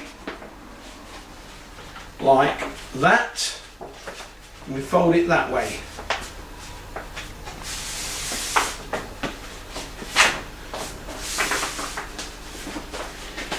It was really good just then that we were all one accord. I really felt we'd bonded. The team had no more arguing where we're going for lunch, no more arguing about tactics. We've got that like that and we fold that again. Okay? With the scissors we're going to cut the pre-marked plastic like that.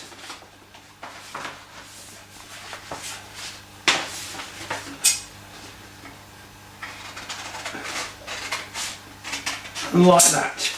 Don't chuck these yet, they could come in handy for all kinds of things. With that pre-cut like that, we're now going to mark around this sheet. Now,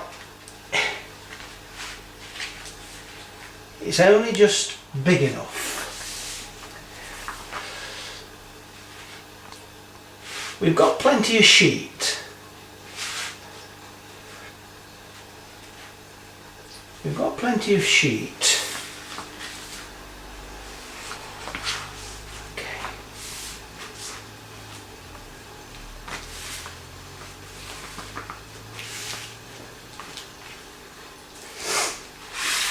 No, I'm not happy. I'm going to do it long ways, like that. Okay? We choose the edge which is straightest, which is that edge that I haven't cut. It's been cut at the factory, and we draw around that.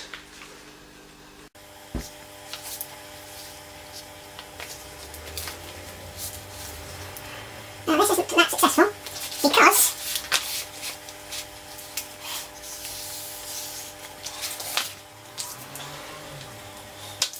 that didn't Fit that well. So what we're going to do, we're going to cut this on the wastewood side of the line.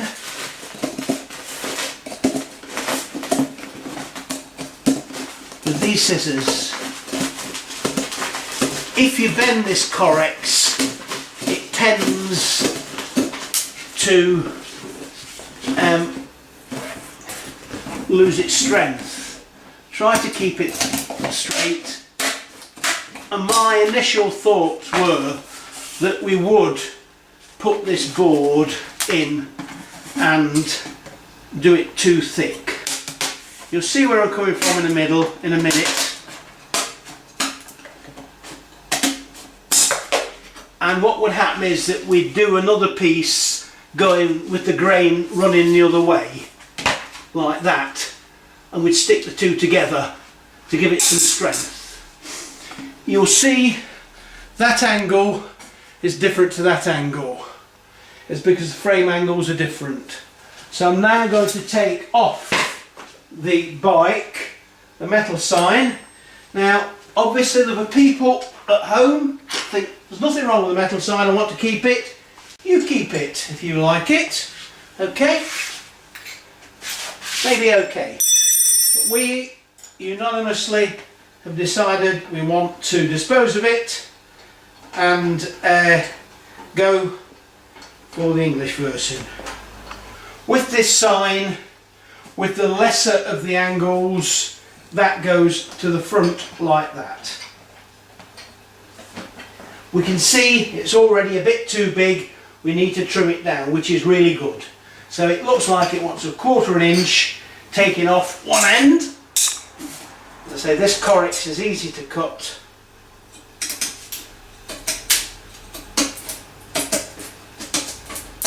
So you get a 1/4 inch taken off that end, and it's fitting in that hole quite well. That's no, it wants a bit more taken off. It wants a 1/4 inch plus off the back. So we take 1/4 inch plus off the back. I personally think that the tighter this sign can be in this little aperture, the better the bike will look. So that's gone in there. That's looking pretty good. Another 1/4 inch off the front.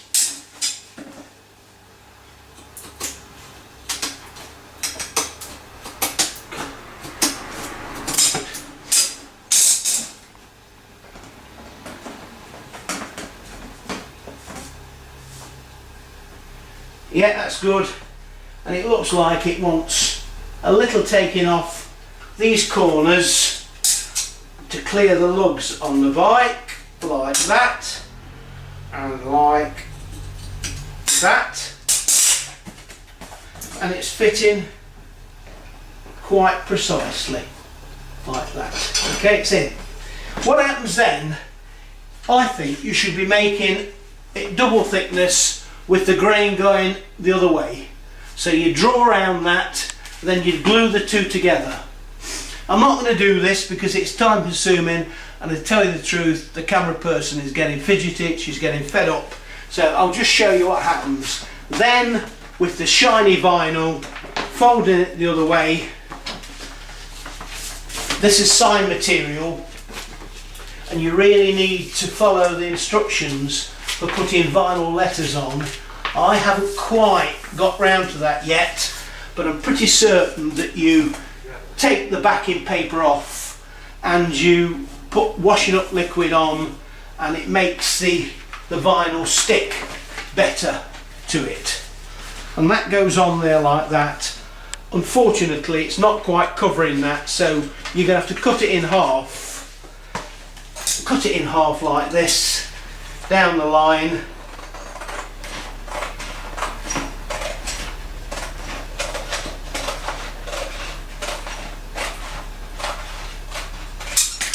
And put one on one side and one on the other. Okay, if there's any that it doesn't cover, you'll have to just trim it with the scissors. Then obviously what you do then, you get that, and you get your vinyl letters covering whatever you want to say, and stick them on with your message, and then you go to your bike, and as we put the metal sign on, you just turn these round, nuts and bolts through them, and you finish up with something that looks like that. We now come to a saddle bag, a beautiful little bag. Actually, it's not that nice, it's a bit tacky, but anyway, a little bag. It should be leather, it's plastic. It was very stiff, so we've had it in front of the heater. We're poking a big screwdriver in these holes, and we're wobbling this about to make the holes bigger, like that, and we're doing it like that. Okay, I think once you've got your couple of spanners and you put your repair kit outfit in, you'll be okay. These straps, we're cutting them like that to make them pointed so they go through the hole easier, and then we're threading that round, not through the holes that's in the saddle originally, but through the bottom bars like that, and then we're closing the bag and trying to poke that through the hole there. It's coming through, it's difficult, that's why in fact it's really difficult.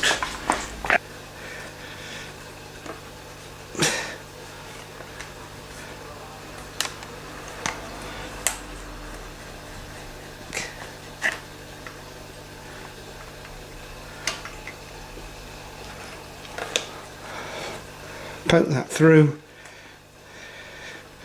just like that. Pull it tight, and that's your saddlebag on there.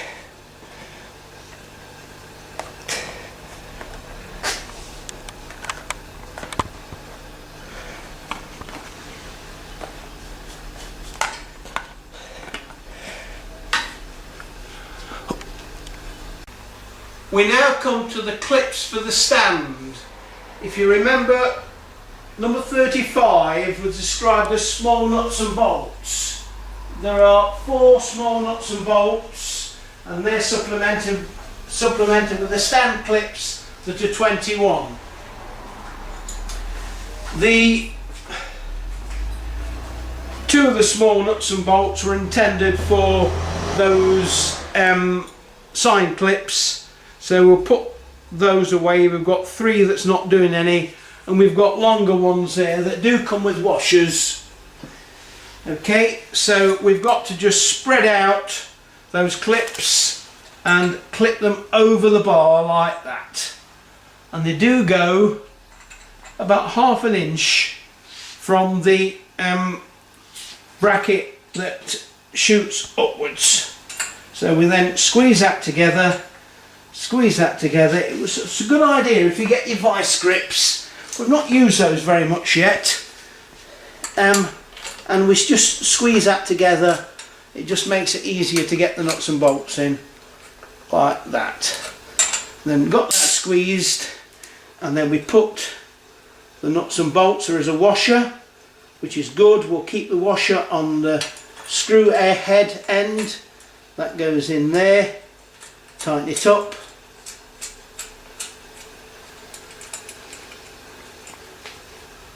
Like that, and then we'll get the 8mm spanner and this little screwdriver.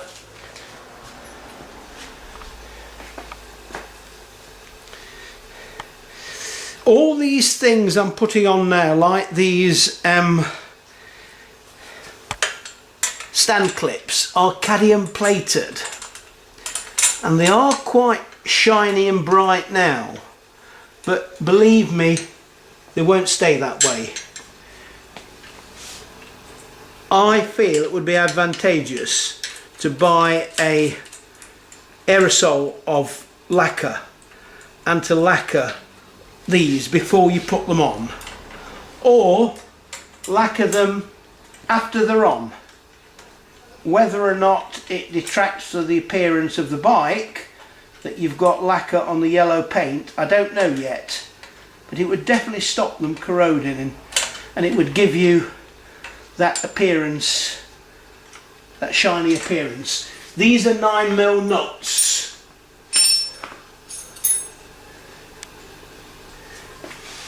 We've struggled with the spanners today, I'm afraid.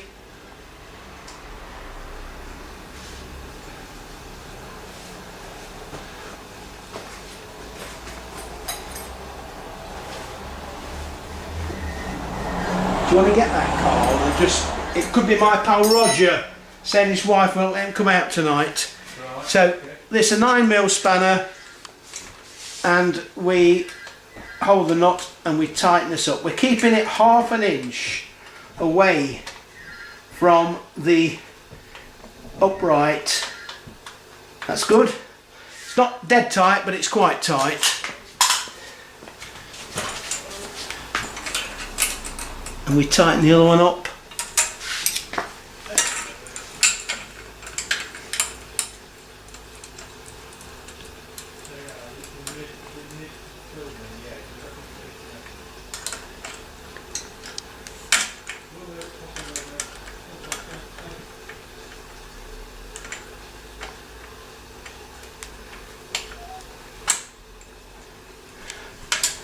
Now that's tight. We can't afford to slide it along the bar because it will mark the paint, so we just undo it slightly. Now what happens now, at this stage, we just get somebody to hold the back of the bike so it doesn't fall over,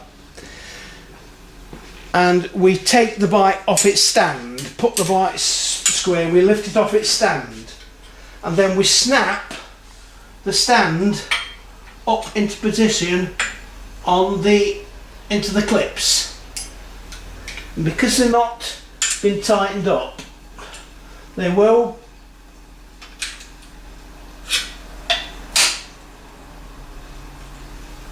centralise.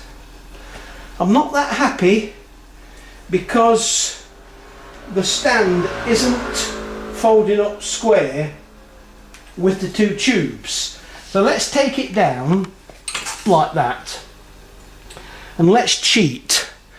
Let's just lay the bike gently on the floor like that, and let's hold that, and let's just pull that a little bit. Just tweak it like so. It seems to have got a bit more than what we wanted. We'll go back, put the bike back up and pop it back together.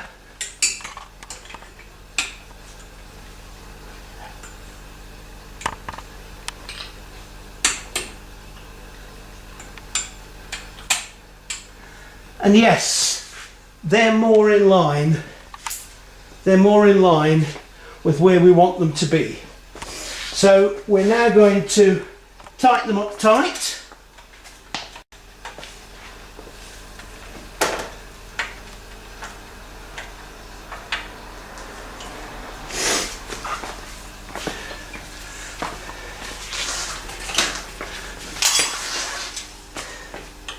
That one is a little bit still in.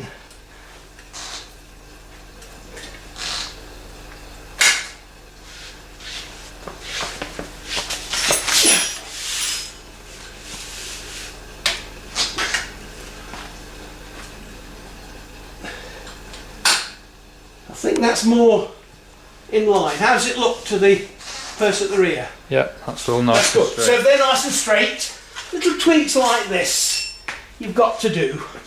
Okay? So we now tighten up these clips.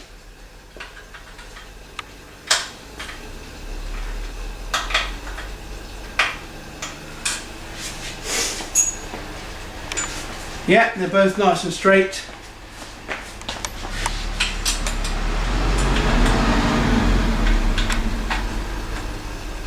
That's it. And what happens now is then the stand goes down like that. By just getting your 13mm spanners now and tightening those two lock nuts up once more. We did tighten it, we're going to tighten them another turn. 1, 2, 3 turns. 1, 2, 3 turns. It means that if we do want to have that halfway like that for any reason, then it will stay like that before we put it up like that. And we're ready to move along the way. That's the stand clips put in. I'm now going to move on to the last phase of the bike prior to the check-in and going over various things, which is the front sign. If we look at the finished bike, which is behind the camera person, you'll see that for maximum effect we've had, if you could just walk round, we've had the sign square on to the people coming down the road. That is bearing in mind that the sign is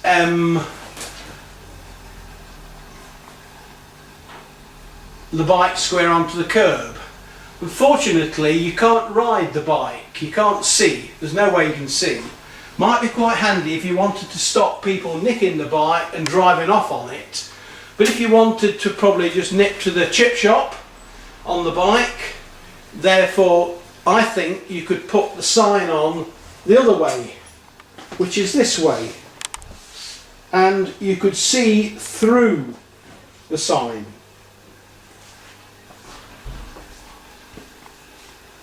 As you're riding. It also gives a little bit more clearance for the handlebars if you want to go around sharper corners. But before we fix the sign on, you've got to decide on the lettering you want. To be honest, lettering is very, very, very cheap on eBay. Go on eBay and you'll get whatever you want for next to nothing. But if you live in the country, you're a long way away, you want to do something quick, then with this, as we've done on our sign, you can cut your own letters out and make what you want. So before you fasten that to the bike, then do your sign, whatever message you want to get across to people. I won't repeat the options again. So we've now got the sign that we're ready to put on. We're now going to get the 4 clips that we give you. And these are stainless steel clips, and they are again, as the other sign clips are covered in blue plastic.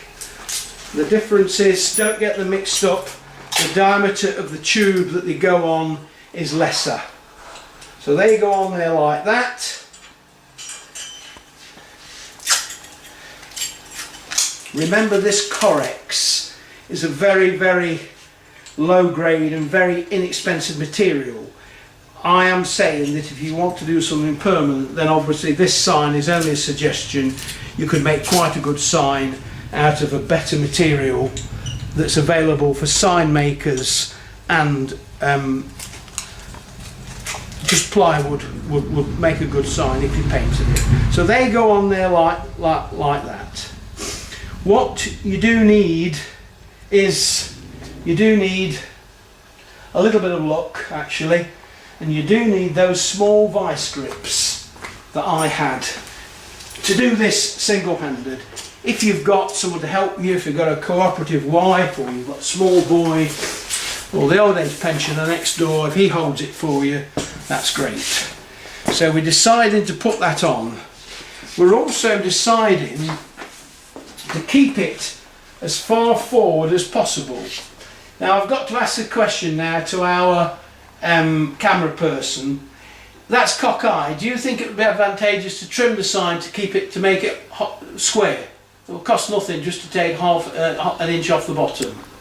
She's shaking her head. I've got to disagree with her. So what we're going to do, we're going to trim a little bit off the bottom. It would annoy me to see it not square. So it just shows you, doesn't it? We did agree on something else, we're not agreeing on this. So we put it back on. All I'm asking Gina to do now is, we're going to put that on there, like that. Yeah, I've got it, it's come to me. Those little vice grips I showed you were rubbish. Don't use those. These look good. In fact, they look a bit... I've been handed these, a plastic clip. Not sure whether they're going to do it, but if they did, it'd be great. Not quite, not strong enough. So we've got the alternative. These are welders' clamps. It's unlikely that you'll have these in your toolbox, but if you've got an assistant, then you don't need them. So we're going to put them on there.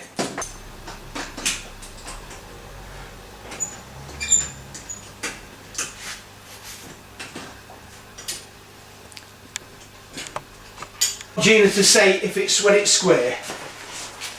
Squarer, yeah, that's better. Is that square? Yeah. I'm drawing behind. Maybe a bit more. Down. There, yeah. I'm drawing behind to get the line. Okay, and we can see that we know how much we've got to cut off the bottom. It's quite a lot, more than what I thought. I'm doing this willy-nilly because I've got a great big pile of Corex around the corner, so if I cock up, it won't matter. I can just go and get another sheet.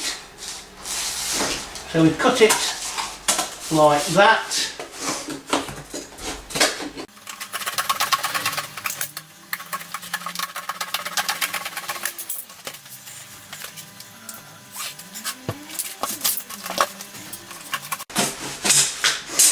Okay, we've done that.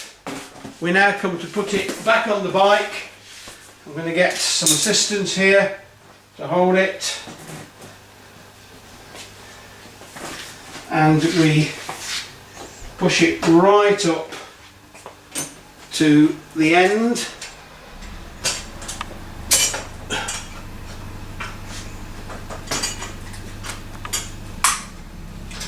We move the handlebars to see that they're going to clear. That's good. Yeah. That's good. A little bit more. And then we're going to poke a hole into the sheet. Again, for quickness, we're just going to poke a hole with a tang of a file, like so. And we've got these Phillips heads, 6mm nuts and bolts we're going to put through.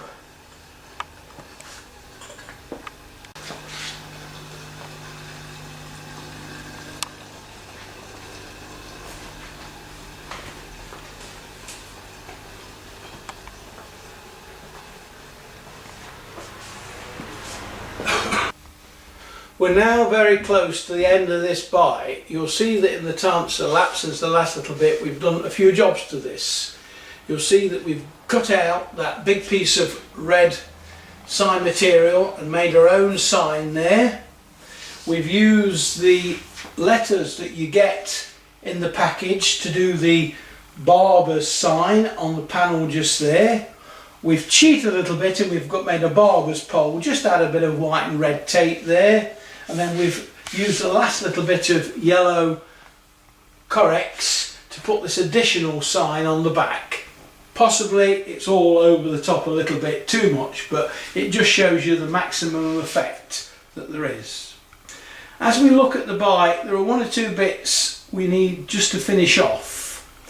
If we look, we have one or two nuts and bolts that are too long. Round the other side we've got these two bolts, that bolt and that bolt, that protrude.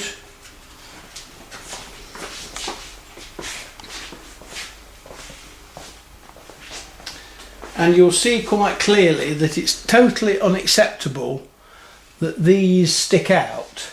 So we need to cut these off. We have the finished bicycle ready to stand outside your shop to get your message across to the public. Without any doubt, you've got to agree, it does stand out. Remember, this is a max impact bike. You can make it look a lot more quieter, more conservative, a little bit more classy without all the sign writing on the side.